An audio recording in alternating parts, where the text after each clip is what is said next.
पंकज बंदन पग पंकज बंदन सिमराओ अंगद दुख निखंजन गुर अमरदास हृदय नित ध्याओ हृदय नित ध्याओ श्री गुरु रामदास गुण गाओ गुरु अर्जन विघ्नन के नाशक विघ्नन के नाशक हर गोविंद शुभ सुमत परगाशक श्री हर राय नमो कर जोरी नमो कर जोरी श्री हर किशन मनाए बहुरी गुरु तेग बहादुर परम कृपाला परम कृपाला श्री गुरु गोबिंद सिंह विशाला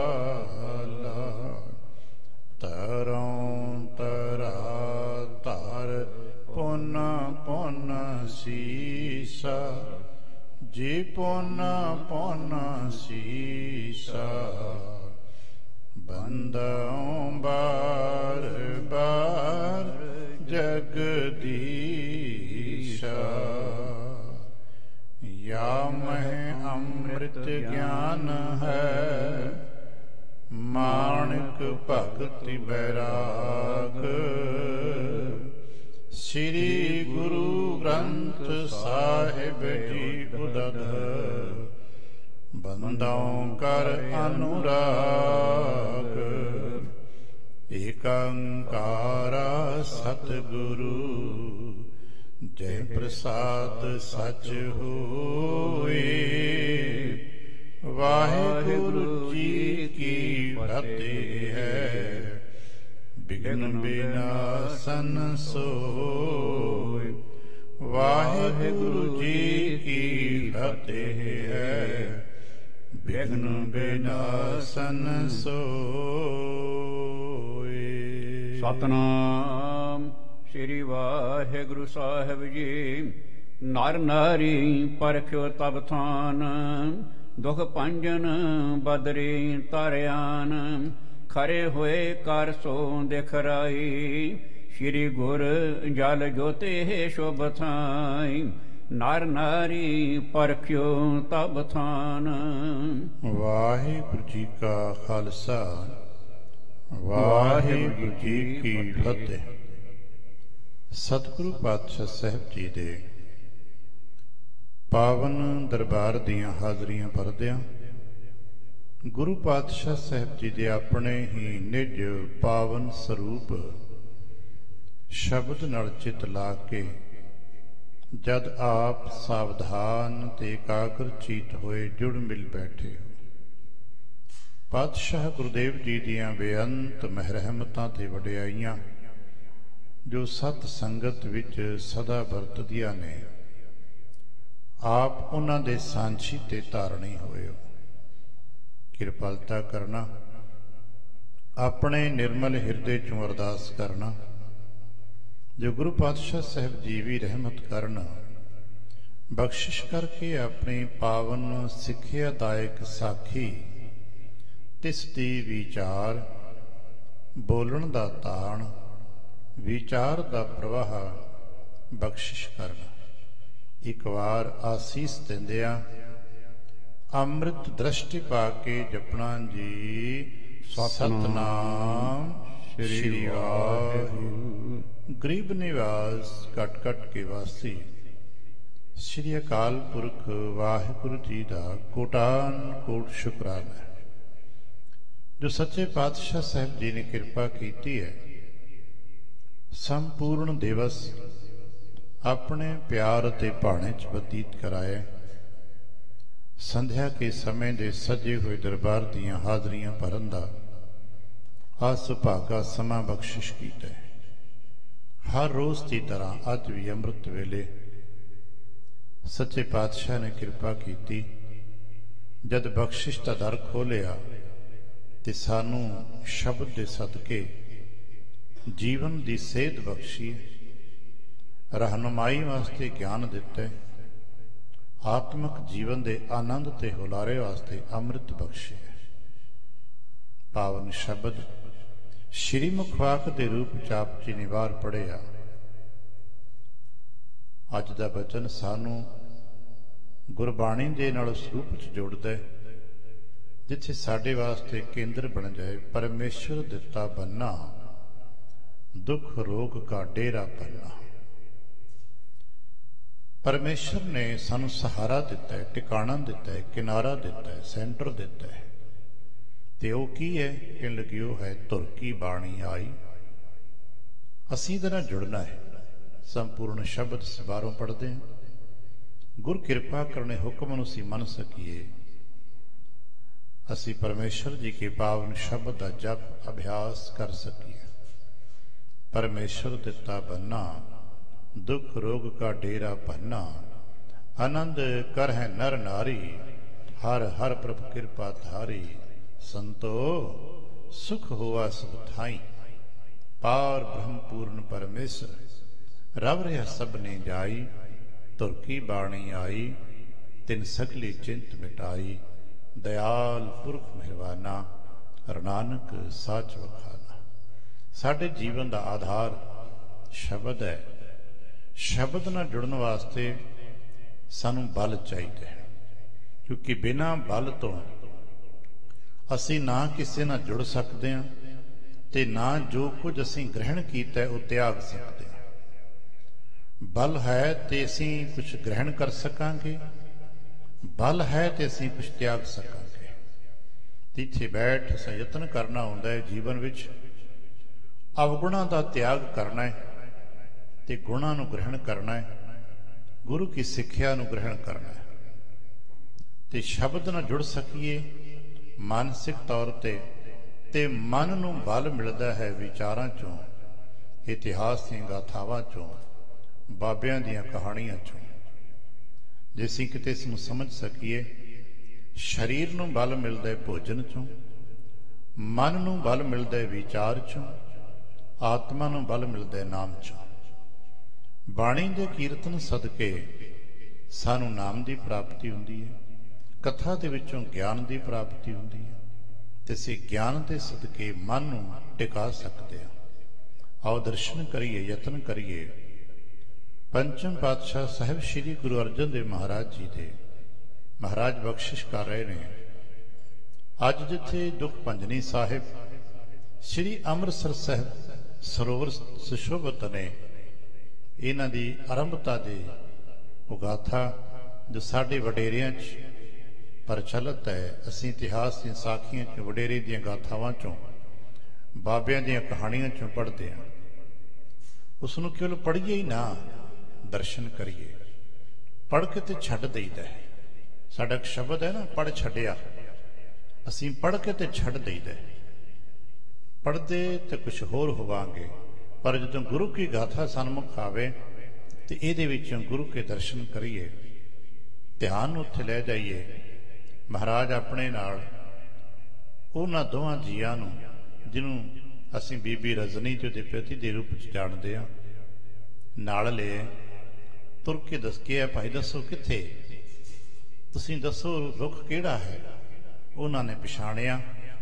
ਉਸ ਬੀਬੀ ਨੇ ਦੱਸਿਆ, ਮਹਾਰਾਜ ਆਹ ਰੁੱਖ ਹੈ ਬੇਰੀ ਦਾ, ਇਹਦੇ ਹੇਠ ਮੈਂ ਆਪਣੇ ਪਤੀ ਦੀ ਖਾਰੀ ਰੱਖੀ ਸੀ ਤੇ ਉਹ ਪਿੰਗਲਾ ਜਿਹੜਾ ਸੀ ਮੈਂ ਤੰਦਰੁਸਤ ਹੋਇਆ। ਕਹਿਣ ਲੱਗਾ, ਮਹਾਰਾਜ ਆਹ ਜਲ ਦਾ ਛੋਟਾ ਜਿਹਾ ਟੋਭਾ ਜਿਹਦੇ ਵਿੱਚ ਮੈਂ ਇਸ਼ਨਾਨ ਕਰਕੇ ਤੰਦਰੋਆ ਹੋਇਆ, ਇਹ ਆਹ ਉਹ ਸਥਾਨ ਹੈ।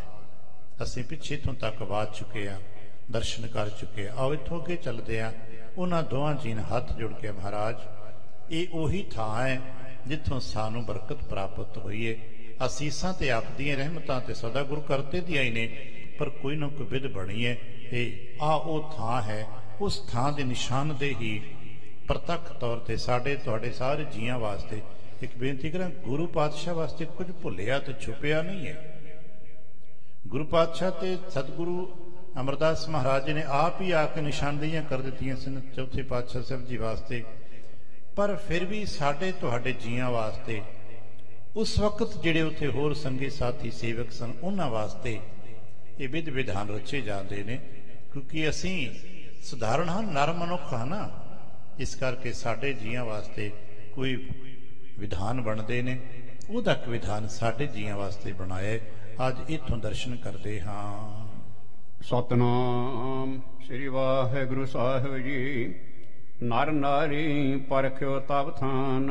ਉਹਨਾਂ ਦੋਹਾਂ ਜੀਆਂ ਨੇ ਇਕੱਠਿਆਂ ਪਛਾਣ ਲਿਆ, ਮਹਾਰਾਜ ਆਹੀ ਥਾਂ ਹੈ। ਦੁਖ ਭੰਜਨ ਬਦਰੀ ਤਰ ਆਨ। ਜਿੱਥੇ ਅੱਜ ਬੇਰੀ, ਬਦਰੀ ਦਾ ਭਾਵ ਹੈ ਬੇਰੀ, ਜਿੱਥੇ ਅੱਜ ਬੇਰੀ ਦੁਖ ਭੰਜਨੀ ਸਾਹਿਬ ਹੈ, ਇਹ ਉਹ ਥਾਂ ਹੈ। ਕਰੇ ਹੋਏ ਕਰ ਸੋ ਦਿਖ ਰਾਈ। ਕੋਲ ਖਲੋ ਕੇ ਕਹਿਣ ਲੱਗੇ, ਮਹਾਰਾਜ ਸਾਨੂੰ ਕੋਈ ਭੁਲੇਖਾ ਨਹੀਂ, ਆਹੀ ਬੇਰੀ ਹੈ ਤੇ ਆਹੀ ਟੋਬਾ ਹੈ। ਸ੍ਰੀ ਗੁਰ ਜਲ ਜੋਤ ਇਹ ਸ਼ੁਭ ਥਾਈ। ਮਹਾਰਾਜ ਆਹੀ ਸ਼ੁਭ ਪਵਿੱਤਰ ਥਾਂ ਹੈ ਜਿੱਥੇ ਜਲ ਹੈ। ਇਹਾਂ ਗਈ ਧਰ ਮੱਜਿਓ ਜਲ ਮੈਂ। ਉਹ ਪੁਰਖ ਕਹਿਣ ਲੱਗਾ, ਮਹਾਰਾਜ ਇੱਥੇ ਹੀ ਮੈਨੂੰ ਬਿਠਾ ਕੇ ਗਈ ਸੀ। ਆਹ ਨਿਸ਼ਾਨ ਦੇਖ ਲੋ, ਜਿੱਥੇ ਨੇ ਖਾਰੀ ਧਰੀ, ਇੱਥੇ ਹੀ ਟਿਕਾ ਕੇ ਬੈਠਾ ਕੇ ਇਹ ਭੋਜਨ ਪ੍ਰਸ਼ਾਦ ਮੰਗਣ ਵਾਸਤੇ ਗਈ ਸੀ। ਫਲ ਵਿਸਾਲ ਪ੍ਰਾਪਤ ਇਸ ਥਲ ਮੈਂ। ਤੇ ਮੈਨੂੰ ਇੱਥੇ ਹੀ ਕਿਰਪਾ ਪ੍ਰਾਪਤ ਹੋਈ ਹੈ। ਸ੍ਰੀ ਗੁਰ ਭੰਨਿਓ ਇਹੀ ਦੁਖ ਭੰਜਨ। ਉਸ ਵਕਤ ਜੋ ਅੱਜ ਦੁਖ ਭੰਜਨੀ ਸਾਹਿਬ ਨਾਮ ਹੈ ਨਾ ਸਾਡੇ ਕੋਲ, ਮਹਾਰਾਜ ਕਹਿਣ ਲੱਗੇ ਤੇ ਦੁਖ ਭੰਜਨ ਹੈ, ਇਹ ਬੇਰੀ ਨਹੀਂ, ਇਹ ਤਾਂ ਦੁਖ ਭੰਜਨੀ ਹੈ। ਉਥੋਂ ਸਾਡੇ ਚ ਦਾ ਨਾਮ ਪਿਆ ਦੁਖ ਭੰਜਨੀ। ਅਸੀਂ ਸਤਕਾਰ ਨਾਲ ਕਹਿੰਦੇ ਹਾਂ ਦੁਖ ਭੰਜਨੀ ਸਾਹਿਬ। ਜੇਤੇ ਤੁਮ ਹੋਏ ਮਨ ਰੰਜਨ। ਇਹ ਉਹ ਥਾਂ ਜਿੱਥੇ ਤੁਸੀਂ ਮਨੋਰੰਜਨ ਕਿ ਤੁਹਾਡੇ ਮਨ ਨੂੰ ਖੁਸ਼ੀ ਮਿਲੀ, ਤਨ ਅਰੋਗ ਹੋਇਆ, ਤੰਦਰੁਸਤ ਹੋਇਆ। ਇਸ ਅੰਮ੍ਰਿਤ ਮਹਿ ਮੱਜਨ ਕੀਨਾ। ਤੁਸਾਂ ਅੱਜ ਜਿਸ ਨੂੰ ਜਲ ਕਹਿੰਦੇ ਹੋ, ਇੱਥੇ ਤੇ ਅੰਮ੍ਰਿਤ ਹੈ। ਜੇਤੇ ਪਈ ਦੇਹ ਰੋਜਹੀਨ। ਤੇ ਤੁਹਾਡੀ ਦੇਹੀ ਜਿੱਥੇ ਰੋਗਾਂ ਤੋਂ ਰਹਿਤ ਹੋਈ ਹੈ, ਇਹ ਉਹ ਸਥਾਨ ਹੈ। ਦੰਪਤ ਭਨਤ ਜੋਰ ਕਰ ਦੋ। ਦੰਪਤ ਤੋਂ ਭਾਵ ਹੈ ਜਿਹਨੂੰ ਆਪਾਂ ਸਧਾਰਨਤਾ ਕਪਲ ਵੀ ਕਹਿੰਦੇ ਅੰਗਰੇਜ਼ੀ ਚ। ਦੋਹਾਂ ਜੀਆਂ ਨੇ ਹੱਥ ਜੋੜੇ। ਸ੍ਰੀ ਸਤਿਗੁਰ ਜੀ ਹੈ ਇਹ ਸੋ। ਦੋਵੇਂ ਕਹਿਣ ਲੱਗੇ, ਹਾਂ ਸੱਚੇ ਪਾਤਸ਼ਾਹ ਇਹ ਉਹੀ ਥਾਂ ਹੈ, ਇਹ ਉਹੀ ਅੰਮ੍ਰਿਤ ਜਲ ਹੈ ਤੇ ਆ ਉਹੀ ਬੇਰੀ ਹੈ ਜਿੱਥੇ ਸਾਡੇ ਜੀਵਨ ਸਾਰਾ ਹੀ ਪਰਿਵਰਤਨ ਹੋ ਗਿਆ, ਸਾਡਾ ਤੇ ਜੀਵਨ ਹੀ ਬਦਲ ਗਿਆ ਹੈ। ਕਹਿੰਤੇ ਸੁਣਤ ਸਥਾਨ ਪ੍ਰਤਾਪ। ਇਹਨਾਂ ਤੋਂ ਸੁਣ ਕੇ ਸਥਾਨ ਦੀ ਮਹਿਮਾ। ਨਮੋ ਕੀਨ ਕਰ ਜੋਰੇ ਆਪ। ਸਤਿਗੁਰੂ ਪੰਚਮ ਪਾਤਸ਼ਾਹ ਸਾਹਿਬ ਜੀ ਨੇ ਸਾਡੇ ਤੁਹਾਡੇ ਵਾਸਤੇ ਪੂਰਨੇ ਪਾਉਂਦਿਆਂ ਹੋਇਆ ਇੱਕ ਬੇਨਤੀ ਕਰਾਂ। ਇਹੋ ਜੀ ਗਾਥਾ ਦੇ ਵਿੱਚ ਜਦੋਂ ਕਿਤੇ ਇਹੋ ਜਿਹੇ ਸੰਕੇਤ ਮਿਲਦੇ ਨੇ ਕਿ ਗੁਰੂ ਮਹਾਰਾਜ ਜੀ ਨੇ ਇਸ ਤਰ੍ਹਾਂ ਕੀਤਾ, ਇਸ ਤਰ੍ਹਾਂ ਕੀਤਾ, ਦਰਅਸਲ ਪੂਰਨੇ ਹੁੰਦੇ ਨੇ ਸਾਡੇ ਤੁਹਾਡੇ ਜੀਆਂ ਵਾਸਤੇ ਕਿ ਅਸੀਂ ਸਨਮੁਖ ਜੋ ਹੈ ਉਸ ਦਾ ਸਨਮਾਨ ਕਿਵੇਂ ਕਰ ਸਕੀਏ, ਕਿਉਂਕਿ ਗੁਰੂ ਮਹਾਰਾਜ ਆਪ ਕਰਕੇ ਦਿਖਾਉਂਦੇ ਨੇ।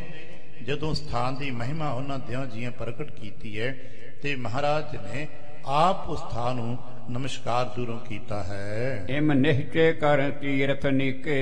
ਇੰਜ ਇਹ ਨਿਸ਼ਚੈ ਕੀਤਾ, ਇਸ ਨੂੰ ਤੀਰਥ ਨਿਸ਼ਚੈ ਕਰ ਦਿੱਤਾ ਹੈ, ਮਹਾਰਾਜ ਨੇ ਨਿਸ਼ਚੈ ਕਰਵਾ ਦਿੱਤਾ ਹੈ। ਪੂਰਨ ਭਏ ਮਨੋਰਥ ਜੀ ਕੇ। ਜਿੱਥੇ ਜੀ ਦਾ ਮਨੋਰਥ ਪੂਰਾ ਹੋਇਆ, ਤੀਰਥ ਨੂੰ ਕਹੀਏ ਜਿੱਥੇ ਪਵਿੱਤਰਤਾ ਮਿਲੇ, ਜਿੱਥੇ ਨਿਰਮਲਤਾ ਹੋ ਜਾਏ, ਜਿੱਥੋਂ ਜੀ ਦੇ ਮਨੋਰਥ ਪੂਰੇ ਹੋ ਜਾਣਾ। ਨਰ ਪ੍ਰਾਕ੍ਰਿਤ ਸਮ ਭਏ ਪ੍ਰਸੰਨ।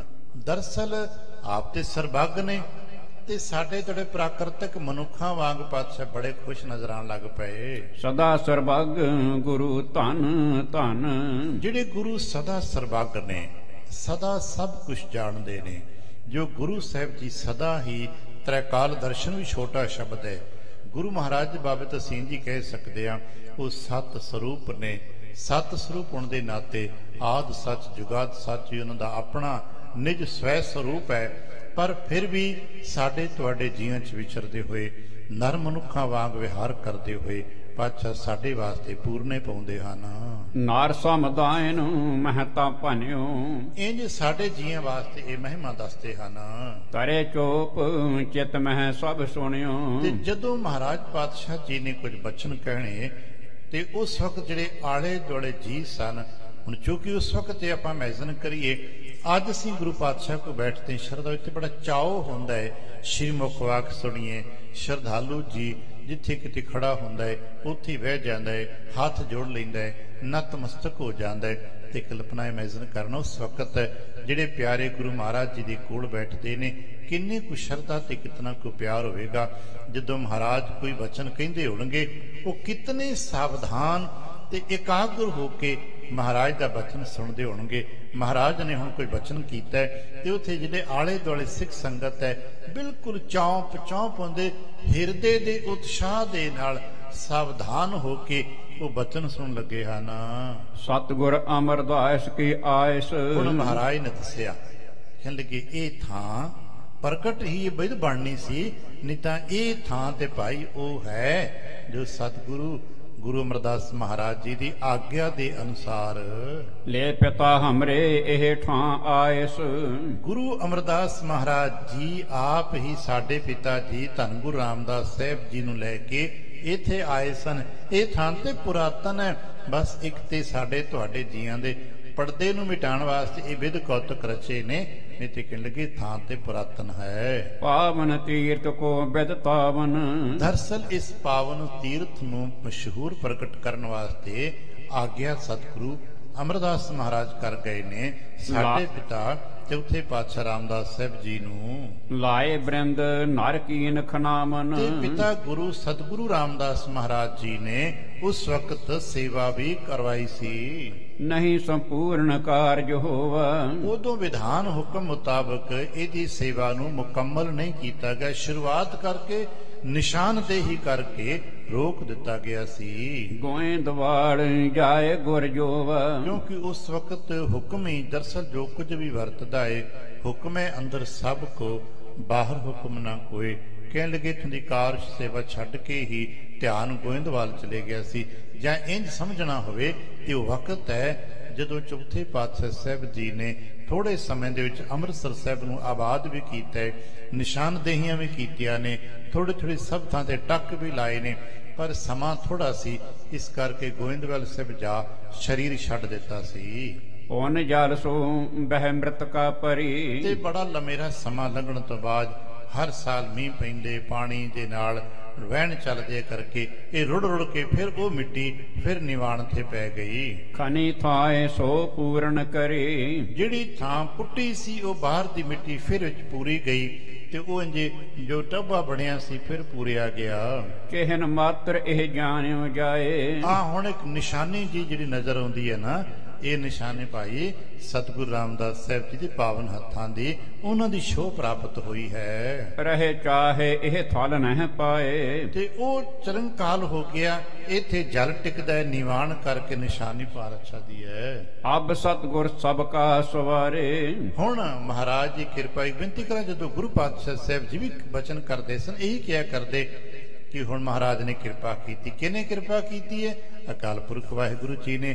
ਕਦੇ ਕਦੇ ਮੌਜ ਵਿੱਚ 10 ਪਾਤਸ਼ਾਹੀਆਂ ਤੋਂ ਗਾ 9 ਪਾਤਸ਼ਾਹੀ ਬਚਨ ਕਰਦੇ, ਅਸਾਖੀ ਪੜ੍ਹਦੇ, ਧੰਨ ਗੁਰੂ ਨਾਨਕ ਪਾਤਸ਼ਾਹ ਨੇ ਕਿਰਪਾ ਕੀਤੀ, ਵੱਡੇ ਸਤਿਗੁਰੂ ਜੀ ਨੇ, ਉਹ ਸਤਿਗੁਰੂ ਜੀ ਨੇ ਕਿਰਪਾ ਕੀਤੀ, ਪਾਪਸੀ ਵੱਡਿਆਂ ਨੇ ਕਿਰਪਾ ਕੀਤੀ। ਕਹਿੰਦੇ ਕਿ ਹੁਣ ਸਤਿਗੁਰੂ ਮਹਾਰਾਜ ਦੀ ਕਿਰਪਾ ਹੋਈ ਹੈ। ਉਦਮ ਕਰੋ ਸਿੱਖ ਅਨੁਸਾਰੇ। ਹੁਣ ਇੱਕ ਕੰਮ ਕਰੀਏ ਆਪਾਂ, ਹੁਣ ਮਹਾਰਾਜ ਨੇ ਨਾਲ ਨਾਲ ਹੁਕਮ ਸੁਣਾਇਆ ਭਾਈ ਹੁਣ ਉਦਮ ਕੀਤਾ ਜਾਏ।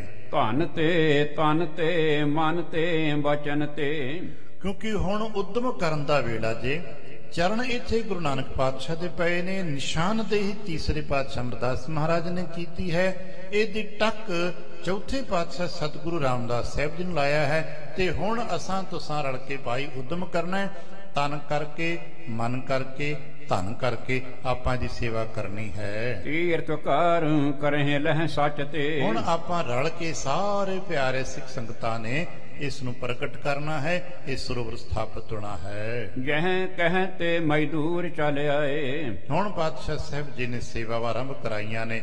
ਥਾਂ ਥਾਈ ਹੁਕਮਨਾਮਿਆਂ ਦੇ ਨਾਲ ਜੋ ਸਿੱਖ ਸੰਗਤੀ ਸਨ ਸਾਰਿਆਂ ਤੋਂ ਸੇਵਾ ਆਰੰਭ ਕੀਤੀਆਂ। ਤੇ ਕੁਝ ਸਰਕਾਰ ਸੇਵਕ ਤੋਂ ਅੱਜ ਬਾਅਦ ਸ਼ਬਦ ਬਣੇ ਆ ਤੇ ਕੁਝ ਮਜ਼ਦੂਰ ਵੀ ਨਾਲ ਲਾਏ ਹਨ। ਕਰਹਿ ਕਾਰ ਮਿਹਨਤ ਨਿਤ ਪਾਵੈ। ਇੰਜ ਪਾਤਸ਼ਾਹ ਸਾਹਿਬ ਜੀ ਨੇ ਉਹਦੀ ਕਾਰ ਸੇਵਾ ਨੂੰ ਆਰੰਭ ਕਰ ਦਿੱਤਾ ਹੈ। ਜਿਹੜੇ ਸੇਵਾਦਾਰ ਨੇ ਉਹ ਤੇ ਖੁਸ਼ੀ ਨਾਲ ਸੇਵਾ ਕਰਦੇ ਨੇ ਤੇ ਜਿਹੜੇ ਮਜ਼ਦੂਰ ਨੇ ਭਾਈ ਉਹ ਆਪਣਾ ਦਿਨ ਭਰ ਕੰਮ ਕਰਦੇ ਨੇ ਤੇ ਸੰਧਿਆ ਦੇ ਵੇਲੇ ਆਪਣਾ ਮਿਹਨਤਨਾਮਾ ਲੈਂਦੇ ਹਨ। ਪੰਚਾਮ੍ਰਿਤ ਕਰਵਾਏ ਸੋ ਘਣੋ। ਇੰਜ ਪਾਤਸ਼ਾਹ ਸਾਹਿਬ ਨੇ ਇੰਤਜ਼ਾਮਾਤ ਹੁਣ ਅੱਜ ਆਰੰਭ ਕੀਤੇ ਨੇ। ਅਗਲੀਆਂ ਗੱਲਾਂ ਤੇ ਪਾਤਸ਼ਾਹ ਸਾਹਿਬ ਨੇ ਪੰਚਾਮ੍ਰਿਤ ਕੀਤਾ ਕਿਉਂਕਿ ਸਾਡੇ ਘਰ ਗੁਰੂ ਨਾਨਕ ਪਾਤਸ਼ਾਹ ਸਾਹਿਬ ਜੀ ਨੇ ਸਰੀਰ ਨੂੰ ਆਰੰਭ ਕੀਤਾ। ਸ਼ਦਾਪ ਨੂੰ ਪਤਾ ਹੋਵੇ ਜਦੋਂ ਗੁਰੂ ਨਾਨਕ ਪਾਤਸ਼ਾਹ ਸਾਹਿਬ ਜੀ ਨੇ ਕਾਜੀ ਦੇ ਪੁੱਤਰ ਦਾ ਹੱਥ ਫੜ ਕੇ ਪਾਤਾਲਾਂ ਪਾਤਾਲ ਲੱਖ ਆਗਾਸਾਂ ਆਗਾਸ਼ ਤੇ ਦਰਸ਼ਨ ਕਰਾਏ ਸਨ, ਉੱਥੋਂ ਹੀ ਧੁਰੋਂ ਪਤਾਲੋਂ ਲਈ ਕੜਾਹੀ ਸਾਡੇ ਘਰ ਅੱਜ ਨੂੰ ਆਪਾਂ ਦੇਗ ਕਹਿੰਦੇ ਹਾਂ ਕੜਾਹ ਪ੍ਰਸ਼ਾਦ ਸਾਹਿਬ ਇਹਨਾਂ ਦੀ ਪਰੰਪਰਾ ਆਰੰਭ ਹੋਈ ਹੈ। ਜਦੋਂ ਉਦੋਂ ਤੋਂ ਲੈ ਕੇ ਅੱਜ ਤੱਕ ਜਦੋਂ ਵੀ ਕਿਸੇ ਸਿੱਖ ਨੇ ਸਮੂਹਿਕ ਤੌਰ ਤੇ ਜੋ ਆਪਾਂ ਸੰਗਤੀ ਕਹਿ ਦਿੰਦੇ ਆ ਸੰਗਤੀ ਤੌਰ ਤੇ ਵਿਅਕਤੀਗਤ ਤੌਰ ਤੇ ਪਰਿਵਾਰਕ ਤੌਰ ਤੇ ਕਿਸੇ ਕਾਰਜ ਨੂੰ ਆਰੰਭ ਕਰਨਾ ਹੁੰਦਾ ਹੈ ਅਰਦਾਸ ਕਰਨੀ ਹੁੰਦੀ ਹੈ ਤੇ ਸਾਡੇ ਘਰ ਅੱਜ ਤੱਕ ਸੀਨਾ ਬਸੀਨਾ ਇਹ ਮਰਿਆਦਾ ਹੈ, ਇਹ ਪਰੰਪਰਾ ਨਹੀਂ ਹੈ ਕੋਈ, ਕਿਉਂਕਿ ਪਰੰਪਰਾ ਤੇ ਸਮੇਂ ਨਾਲ ਬਦਲ ਜਾਏਗੀ। ਇਹ ਸਾਡੇ ਘਰ ਦੀ ਮਰਿਆਦਾ ਹੈ ਕਿ ਭਾਈ ਕੜਾ ਪ੍ਰਸ਼ਾਦ ਕੀ ਦੇਗ ਤਿਆਰ ਕੀਤੀ ਜਾਏ, ਫਿਰ ਅਰਦਾਸਾ ਸੋਧ ਕੇ ਫਿਰ ਉਸ ਕਾਰਜ ਨੂੰ ਆਰੰਭ ਕੀਤਾ ਜਾਂਦਾ ਹੈ। ਪਾਤਸ਼ਾਹ ਸਾਹਿਬ ਜੀ ਆਪ ਕਰਦੇ ਨੇ, ਇਸੇ ਤਰ੍ਹਾਂ ਮਹਾਰਾਜ ਜੀ ਨੇ ਵੀ ਇਸ ਕਾਰਜ ਨੂੰ ਪੁਨः ਆਰੰਭ ਕਰਨਾ ਹੈ, ਦੇਗ ਤਿਆਰ ਕਰਵਾਈ ਹੈ। ਕਰ ਅਰਦਾਸ ਨਾਮ ਗੁਰ ਭਨੋ। ਤੇ ਮਹਾਰਾਜ ਨੇ ਅਰਦਾਸ ਕੀਤੀ। ਅੱਜ ਅਸੀਂ ਅਰਦਾਸ ਵਿੱਚ ਵੇਖਦੇ ਹਾਂ 10 ਪਾਤਸ਼ਾਹ ਸਾਹਿਬ ਜੀ ਦਾ ਨਾਮ ਧੰਨ ਧੰਨ ਸਤਿਗੁਰੂ ਗੁਰੂ ਗ੍ਰੰਥ ਸਾਹਿਬ ਜੀ ਦੇ ਹਜ਼ੂਰ ਆਪਾਂ ਕਰਦੇ ਹਾਂ। ਉਦੋਂ ਪਰੰਪਰਾਵਾਂ ਰਹੀਆਂ ਸਾਡੇ ਘਰ ਮਰਿਆਦਾ ਰਹੀਆਂ ਨੇ ਕਿ ਜਿਸ ਵੀ ਹਜ਼ੂਰ ਪਾਤਸ਼ਾਹ ਦੇ ਸਨਮੁਖ ਖੜੇ ਹੋ ਸਿੱਖ ਨੇ ਅਰਦਾਸ ਕਰਨੀ ਹੁੰਦੀ, ਉਸ ਤੋਂ ਵੱਡੀਆਂ ਪਹਿਲੀਆਂ ਪਾਤਸ਼ਾਹੀਆਂ ਸਾਹਿਬ ਜੀ ਦਾ ਨਾਮ ਲੈ ਕੇ ਉਹਨਾਂ ਦਾ ਧਿਆਨ ਧਰਿਆ ਜਾਂਦਾ ਤੇ ਸਨਮੁਖ ਹਜ਼ੂਰ ਪਾਤਸ਼ਾਹ ਦੇ ਅਰਦਾਸ ਕੀਤੀ ਜਾਂਦੀ। ਨਰ ਸਮਦਾਇਨ ਮਹਿ ਵਰਤਾਇਓ। ਤੇ ਉਹ ਪ੍ਰਸ਼ਾਦ ਜਿਹਨੂੰ ਗੁਰੂ ਪਾਤਸ਼ਾਹ ਦੇ ਹਜ਼ੂਰ ਲਿਆਂਦਾ ਜਾਂਦਾ ਫਿਰ ਸੰਗਤਾਂ ਵਿੱਚ ਵਰਤਾਇਆ ਜਾਂਦਾ। ਕਰਿਓ ਮਹੂਰਤ ਬਿਘਨ ਨਸਾਇਓ। ਇਹ ਮਹਾਰਾਜ ਜੀ ਨੇ ਇਹਦਾ ਸ਼ੁਭਾਰੰਭ ਕੀਤਾ। ਮਹੂਰਤ ਤੋਂ ਇਹ ਨਹੀਂ ਕੋਈ ਬ੍ਰਾਹਮਣ ਵੇਦ ਮਹੂਰਤ ਦਾ ਸਮਾਂ ਹੁੰਦਾ ਹੈ, ਉਸ ਸਮੇਂ ਤੇ ਆਰੰਭ ਕੀਤੀ, ਸ਼ੁਰੂਆਤ ਕੀਤੀ। ਤੀਖਣ ਖਨਣੀ ਲੈ ਕਰ ਹੱਥ। ਤੇ ਸ਼ੁਰੂਆਤ ਕਿਵੇਂ ਕੀਤੀ?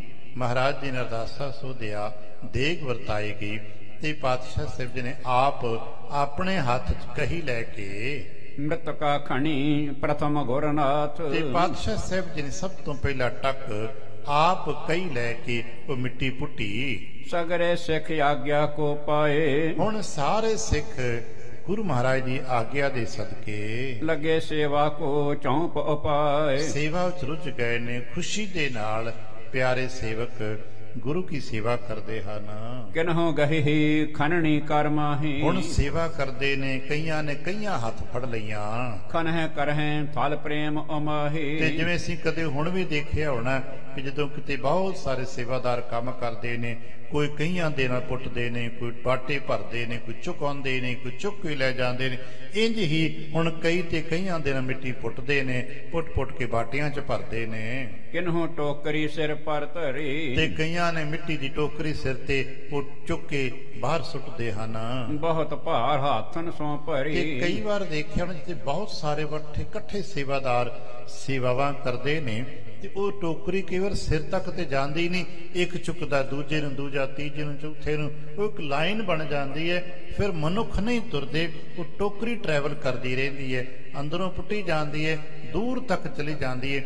5-10 ਕਦਮ ਦੀ ਦੂਰੀ ਤੇ ਸੇਵਾਦਾਰ ਖਲੋ ਜਾਂਦੇ ਨੇ, ਉਹ ਟੋਕਰੀ ਇੰਜ ਟਰੈਵਲ ਕਰਦੀ ਰਹਿੰਦੀ ਹੈ। ਕੀ ਤਗਲੇ ਕਰ ਵਹਿਰ ਗਿਰਾ ਮਹਿ। ਇਸ ਤਰ੍ਹਾਂ ਹੀ ਉਹ ਟੋਕਰੀ ਮਿੱਟੀ ਦੀ ਭਰਦੇ ਨੇ ਤੇ ਇਸੇ ਤਰ੍ਹਾਂ ਟੋਕਰੀ ਵੀ ਹੀ ਉਹ ਸੰਗਤ ਦੀ ਅਪਕਾਰ ਸ਼ਬਦ ਨੂੰ ਅਸੀਂ ਲਾਈਨ ਸ਼ਬਦ ਕਹਿ ਦਿੰਦੇ ਆ। ਉਹ ਸੰਗਤ ਦੀ ਲਾਈਨ ਲੱਗ ਜਾਂਦੀ ਹੈ, ਭਰਨ ਵਾਲੇ ਭਰੀ ਜਾਂਦੇ ਨੇ, ਉਹ ਚੁੱਕ ਕੇ ਇੱਕ ਦੂਜੇ ਹੱਥੋਂ ਹੱਥੀ, ਜਿਹਨੂੰ ਪੰਜਾਬੀ 'ਚ ਹੱਥੋਂ ਹੱਥ ਕਿਹਾ ਜਾਂਦਾ ਸੀ, ਬਾਅਦ ਵਿੱਚ ਸ਼ਬਦ ਆਏ ਸੀ ਵੀ ਹੱਥੋਂ ਹੱਥ ਕੰਮ ਕਰਨਾ, ਹੱਥੋਂ ਹੱਥ ਹੀ ਕੰਮ ਕਰੀ ਜਾਂਦੇ ਹਨ।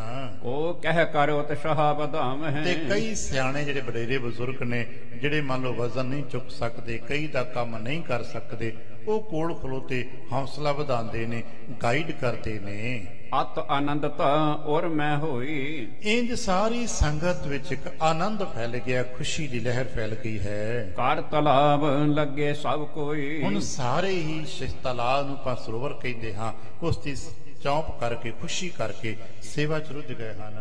ਆਪ ਖੜੇ ਹੋਏ ਸਭ ਨ ਮਝਾਰੀ। ਤੇ ਮਹਾਰਾਜ ਇਹ ਨਹੀਂ ਕਿ ਸੇਵਾ ਚਲਾ ਕੇ ਆਪ ਚਲੇ ਜਾਂਦੇ ਨੇ, ਮਹਾਰਾਜ ਆਪ ਵਿੱਚ ਖਲੋਂਦੇ ਨੇ, ਨਾਲ ਸੇਵਾ ਕਰਵਾਉਂਦੇ ਨੇ। ਕਾਰ ਕਰਾਮ ਹੈ ਗੁਰ ਉਪਕਾਰੀ। ਗੁਰੂ ਉਪਕਾਰੀ ਜੋ ਹੋਏ ਨਾ, ਕਿਉਂਕਿ ਗੁਰੂ ਪਾਤਸ਼ਾਹ ਦਾ ਇੱਕ ਸਰੂਪ ਜਿੱਥੇ ਗਿਆਨ ਵੰਡਦਾ ਹੈ, ਜਿੱਥੇ ਮਹਾਰਾਜ ਨਾਮ ਦੀਆਂ ਬਰਕਤਾਂ ਦਿੰਦੇ ਨੇ, ਜਿੱਥੇ ਮਹਾਰਾਜ ਹੋਰ ਅਧਿਆਤਮ ਦੀਆਂ ਰਹਿਮਤਾਂ ਬਰਸਾਉਂਦੇ ਨੇ, ਉੱਥੇ ਉਪਕਾਰੀ ਸਰੂਪ ਹੋ ਕੇ ਨਾਲ ਕਰਤੱਵ ਕਰਾਉਂਦੇ ਨੇ, ਕਰਮ ਕਰਾਉਂਦੇ ਨੇ ਤੇ ਨਾਲ ਸੇਵਾ ਕਰਵਾਉਂਦੇ ਹਨ।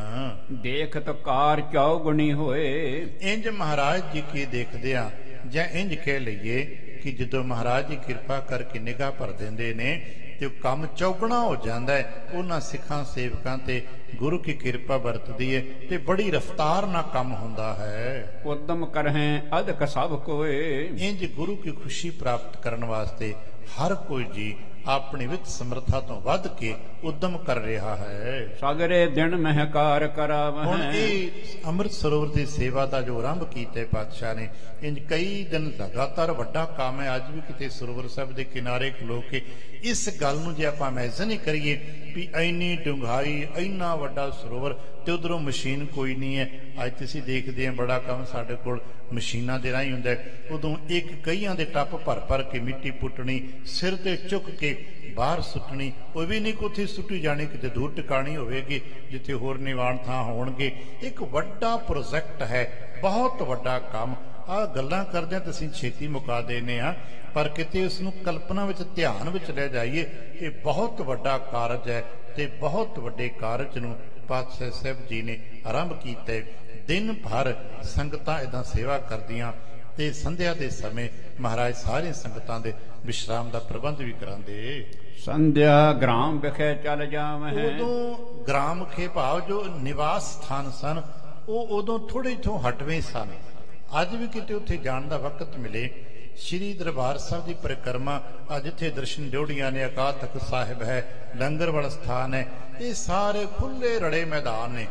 ਤੇ ਇਥੋਂ ਗੁਰੂ ਕੇ ਮਹਿਲ ਅੱਜ ਬਾਜ਼ਾਰ ਵਿੱਚ ਅੰਦਰ ਭੀੜੇ ਥਾਵਾਂ ਤੇ ਲੱਗਦੇ ਨੇ। ਅੰਦਰ ਜੇ ਤੇ ਗਲੀਆਂ ਦੇ ਵਿੱਚ ਇੰਨੀਆਂ ਗਲੀਆਂ ਭੀੜੀਆਂ ਨੇ ਕਿ ਸਾਡੀਆਂ ਗੱਡੀਆਂ ਉੱਥੇ ਨਹੀਂ ਪਹੁੰਚ ਪਾਉਂਦੀਆਂ, ਪੈਦਲ ਸਿੱਖ ਸੰਗਤਾਂ ਜਾਂਦੀਆਂ ਨੇ, ਪਰ ਵਿਚਕਾਰ ਥੋੜਾ ਜਿਹਾ ਗੈਪ ਹੈ। ਹੁਣ ਆਬਾਦੀਆਂ ਕਰਕੇ ਸਾਨੂੰ ਪਤਾ ਨਹੀਂ ਲੱਗਦਾ। ਉਦੋਂ ਗੁਰੂ ਕੇ ਮਹਿਲ ਦੇ ਇਹਨਾਂ ਥਾਵਾਂ ਤੋਂ ਇਹ ਸਰੋਵਰ ਸਾਹਿਬ ਦੂਰ ਸੀਗੇ, ਥੋੜੇ ਥੋੜੇ ਲੱਗਦੇ, ਤੇ ਸਾਰਾ ਦਿਨ ਉੱਥੇ ਸੇਵਾ ਹੋਣੀ ਤੇ ਸੰਧਿਆ ਨੂੰ ਸਾਰੀ ਸੰਗਤ ਨੇ, ਕੁਝ ਨੇ ਆਪਣੇ ਪਿੰਡਾਂ ਚਲੇ ਜਾਣਾ, ਜਿਹੜੇ ਇੱਥੇ ਟਿਕੇ ਹੁੰਦੇ ਉਹਨਾਂ ਧਰਮਸ਼ਾਲਾ ਚ ਵਾਪਸ ਆ ਜਾਣਾ। ਦੇਗ ਹੋਏ ਗੁਰ ਕੇ ਦਰਬਾਰ। ਇੰਜ ਇੱਥੇ ਦੇਗ ਦਾ ਭਾਵ ਹੈ ਲੰਗਰ।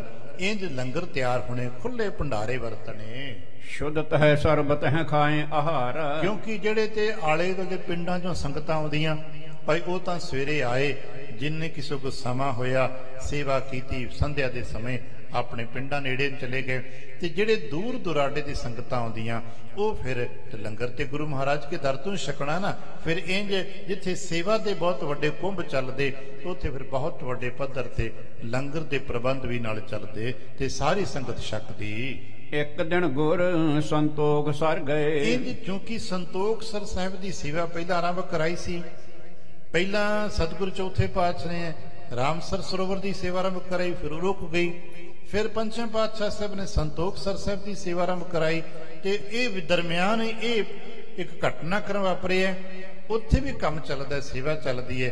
ਪਰ ਪਾਤਸ਼ਾਹ ਸਾਹਿਬ ਜੀ ਨੇ ਹੁਣ ਇੱਕ ਦਿਨ ਮਹਾਰਾਜ ਨੇ ਵਿੱਚੋਂ ਕੱਢ ਕੇ ਫਿਰ ਸੰਤੋਖ ਸਰ ਵਾਲੇ ਸਥਾਨ ਤੇ ਉੱਥੇ ਜਾਣਾ ਕੀਤਾ। ਜੇ ਅੱਜ ਦੇਖੀ ਤੇ ਮਹਿਲਾਂ ਦੇ ਇੱਕ ਪਾਸੇ ਸੰਤੋਖ ਸਰ ਸਾਹਿਬ ਹੈ ਤੇ ਦੂਜੇ ਪਾਸੇ ਇਹ ਅੰਮ੍ਰਿਤਸਰ ਸਰੋਵਰ ਸਾਹਿਬ ਹੈ।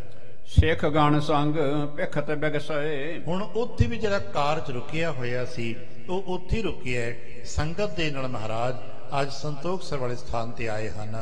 ਤਟ ਪਰ ਖਰੇ ਹੋਏ ਕਹਿ ਬਾਣੀ। ਤੇ ਜਿੱਥੇ ਸੇਵਾ ਕਾਫੀ ਕੀਤੀ ਹੋਈ ਸੀ, ਤਾਲ ਖੰਨਿਆਂ ਪੁੱਟਿਆ ਹੋਇਆ ਸੀ, ਪਰ ਉਹ ਕਾਰਜ ਰੁਕਿਆ ਸੀ।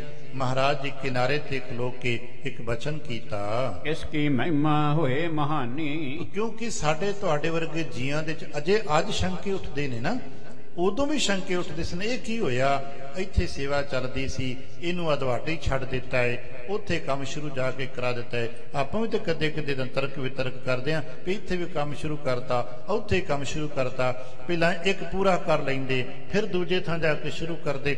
ਪਰ ਇੱਥੇ ਫਿਰ ਮਹਾਰਾਜ ਜੀ ਨੇ ਉਹਨਾਂ ਜੀਆਂ ਨੂੰ ਇਹ ਬਚਨ ਕੀਤਾ, ਇਸ ਕੀ ਮਹਿਮਾ ਹੋਏ ਮਹਾਨੀ। ਭਾਈ ਇਹ ਥਾਂ ਜਿੱਥੇ ਸਰੋਵਰ ਦੀ ਆਪਾਂ ਆਰੰਭਤਾ ਕੀਤੀ ਹੈ ਇਹ ਵੀ ਮੁਕੰਮਲ ਹੋਵੇਗਾ ਤੇ ਇਸ ਥਾਂ ਦੀ ਮਹਿਮਾ ਵੀ ਬਹੁਤ ਵੱਡੀ ਹੋਏਗੀ। ਹੋਏ ਸੰਤੋਖ ਸਰ ਸਾਰਥ ਨਾਮ। ਇਸ ਦਾ ਨਾਮ ਸੰਤੋਖ ਸਰ ਹੈ ਤੇ ਇਹਦਾ ਨਾਮ ਸਾਰਥ ਹੋਏਗਾ। ਸਾਰਥ ਮਤਲਬ ਆਪਣੇ ਨਾਮ ਨੂੰ ਸਾਰਥਕਤਾ ਇੱਥੇ ਮਿਲੇਗੀ। ਸਮਾਂ ਪਾਏ ਬਨ ਹੈ ਅਬਿਰਹਾਮ। ਸਮਾਂ ਪੈਂਦੀ ਹੈ ਕਿਉਂਕਿ ਹਰ ਚੀਜ਼ ਦੇ ਸ਼ੁਰੂਆਤ ਹੋਣ ਦਾ ਸਮਾਂ ਹੁੰਦਾ ਹੈ, ਹਰ ਚੀਜ਼ ਦੇ ਮੁਕੰਮਲ ਹੋਣ ਦਾ ਸਮਾਂ ਹੁੰਦਾ ਹੈ ਤੇ ਹਰ ਚੀਜ਼ ਦੇ ਮਸ਼ਹੂਰ ਹੋਣ ਦਾ ਸਮਾਂ ਹੁੰਦਾ ਹੈ। ਇਹ ਸਮੇਂ ਨਾਲ ਸਭ ਕੁਝ ਚੱਲਦਾ ਹੈ ਤੇ ਇਹਦਾ ਵੀ ਸਮਾਂ ਆਏਗਾ।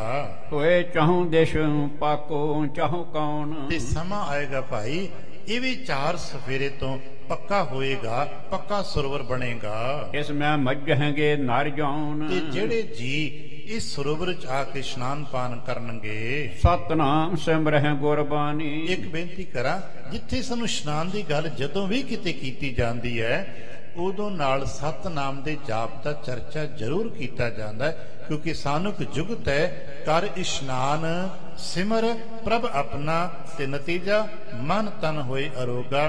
ਭਾਈ ਇੱਥੇ ਜਿਹੜੇ ਵੀ ਜੀ ਆਉਣਗੇ ਇਸ਼ਨਾਨ ਕਰਨਗੇ ਤੇ ਇੱਥੇ ਵਾਹਿਗੁਰੂ ਸਿਮਰਨ ਕਰਨਗੇ।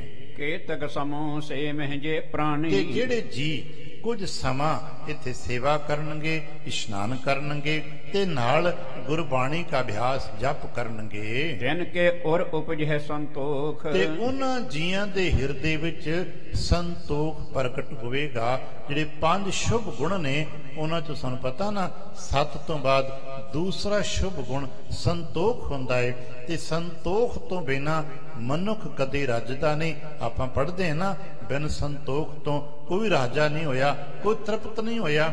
ਤੇ ਗੁਰੂ ਪਾਤਸ਼ਾਹ ਕਹਿਣ ਲੱਗੇ ਜਿਹਨੂੰ ਚਾਹੀਦਾ ਹੋਵੇ, ਲੱਗਦਾ ਹੋਵੇ ਕਿ ਭਾਈ ਮੇਰੇ ਮਨ ਸੰਤੋਖ ਨਹੀਂ ਉਤਪੰਨ ਹੋ ਰਿਹਾ, ਬੜਾ ਯਤਨ ਕਰਦੇ ਆ, ਲੋਭ ਰੂਪੀ ਵਿਕਾਰ ਖਹਿੜਾ ਨਹੀਂ ਛੱਡਦਾ, ਜਿਵੇਂ ਕਦੇ ਕਦੇ ਕੋਈ ਬਿਮਾਰੀ ਖਹਿੜਾ ਨਹੀਂ ਛੱਡਦੀ ਤੇ ਆਪਾਂ ਕਿਤੇ ਹੋਰ ਥਾਵਾਂ ਤੇ ਡਾਕਟਰ ਬਦਲਦੇ ਆ ਤੇ ਜਿਹਨੂੰ ਕਿਤੇ ਲੱਗੇ ਕਿ ਮੇਰੇ ਤੇ ਲੋਭ ਰੂਪੀ ਵਿਕਾਰ ਦਾ ਹਮਲਾ ਬੜਾ ਜ਼ਿਆਦਾ ਹੁੰਦਾ ਹੈ, ਮੈਨੂੰ ਸੰਤੋਖ ਨਹੀਂ ਮਿਲਦਾ, ਸਾਡੇ ਸੰਤੋਖ ਨਹੀਂ ਪੈਦਾ ਹੁੰਦਾ, ਤੇ ਭਾਈ ਸਥਾਨ ਤੇ ਆ ਕੇ ਦਰਸ਼ਨ ਕਰੇ, ਇਸ਼ਨਾਨ ਕਰੇ, ਸਤਨਾਮ ਜਪੇ, ਉਹਦੇ ਹਿਰਦੇ ਵਿੱਚ ਵੀ ਸੰਤੋਖ ਪ੍ਰਗਟ ਹੋਏਗਾ। ਸਗਰੇ ਤਜਹਿ ਕਲੇਸ਼ ਆਰ ਦੁਖ। ਤੇ ਸੱਚ ਇਹ ਹੈ ਫਿਰ ਸੰਤੋਖ ਹੋ ਜਾਏ ਤੇ ਸਾਰੇ ਕਲੇਸ਼ ਆਪਣੇ ਆਪ ਮਿਟਣ ਲੱਗ ਪੈਂਦੇ ਹਨ।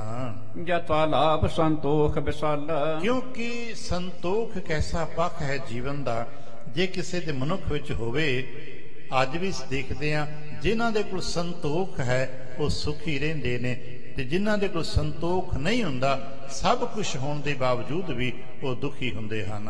ਆਹੇ ਮੁਖ ਜੇ ਸਦ ਗੁਣ ਜਲ। ਕਿਉਂਕਿ ਇਹ ਸਦਾ ਗੁਣਾਂ ਦਾ ਹੀ ਪੱਖ ਹੈ। ਪਾਏ ਸੁਖ ਸੇਵਾ ਲਹਿ ਸਦੀਵ।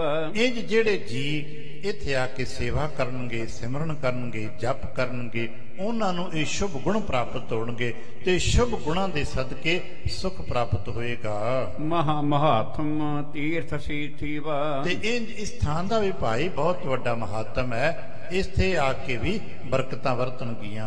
ਆਬ ਸ਼੍ਰੀ ਅੰਮ੍ਰਿਤਸਰ ਕੀ ਕਾਰ। ਪਰ ਹੁਣ ਪਹਿਲਾਂ ਭਾਈ ਇਹਦੀ ਕਾਰ ਨੂੰ ਇੱਥੇ ਰੋਕ ਕੇ ਹੁਣ ਆਪਾਂ ਉਹ ਥਾਂ ਜਿਹਨੂੰ ਆਪਾਂ ਅੰਮ੍ਰਿਤਸਰ ਸਾਹਿਬ ਕਹਿ ਰਹੇ ਹਾਂ ਨਾ, ਅੰਮ੍ਰਿਤਸਰ ਦੀ ਸੇਵਾ ਪਹਿਲਾਂ ਕਰਨੀ ਹੈ। ਗੁਰ ਆਗਿਆ ਕੋ ਸਿਰ ਪਰ ਧਾਰ। ਦਰਸ਼ਨ ਪਿਆਰਿਓ, ਇਹ ਮਹਾਰਾਜ ਦਾ ਹੁਕਮ ਹੀ ਐਵੇਂ ਵਰਤ ਰਿਹਾ ਹੈ ਤੇ ਸਾਂਝਾ ਤੇ ਫਰਜ਼ ਧਰਮ ਹੈ ਕਿ ਆਪਣੇ ਗੁਰੂ ਕੀ ਆਗਿਆ ਨੂੰ ਸਤ ਕਰਕੇ ਮੰਨਣਾ ਹੈ। ਕਰਵਾਵੇਂ ਪੂਰਬ ਖਨਵਾਏ। ਕਿਉਂਕਿ ਉਹਦੀ ਸੇਵਾ ਆਪਾਂ ਪਹਿਲਾਂ ਕਰਨੀ ਹੈ। ਇੱਕ ਬੇਨਤੀ ਕਰਾਂ, ਪਾਤਸ਼ਾਹ ਆਪ ਵੀ ਸੇਵਾ ਕਰਦੇ ਨੇ ਤੇ ਇਹੀ ਬਚਨ ਕਰਦੇ ਨੇ, ਭਾਈ ਇਹ ਗੁਰੂ ਕਾ ਹੁਕਮ ਹੈ ਤੇ ਗੁਰੂ ਕਾ ਹੁਕਮ ਹੀ ਸਾਡੇ ਲਈ ਅੱਜ ਵਰਤਦਾ ਹੈ।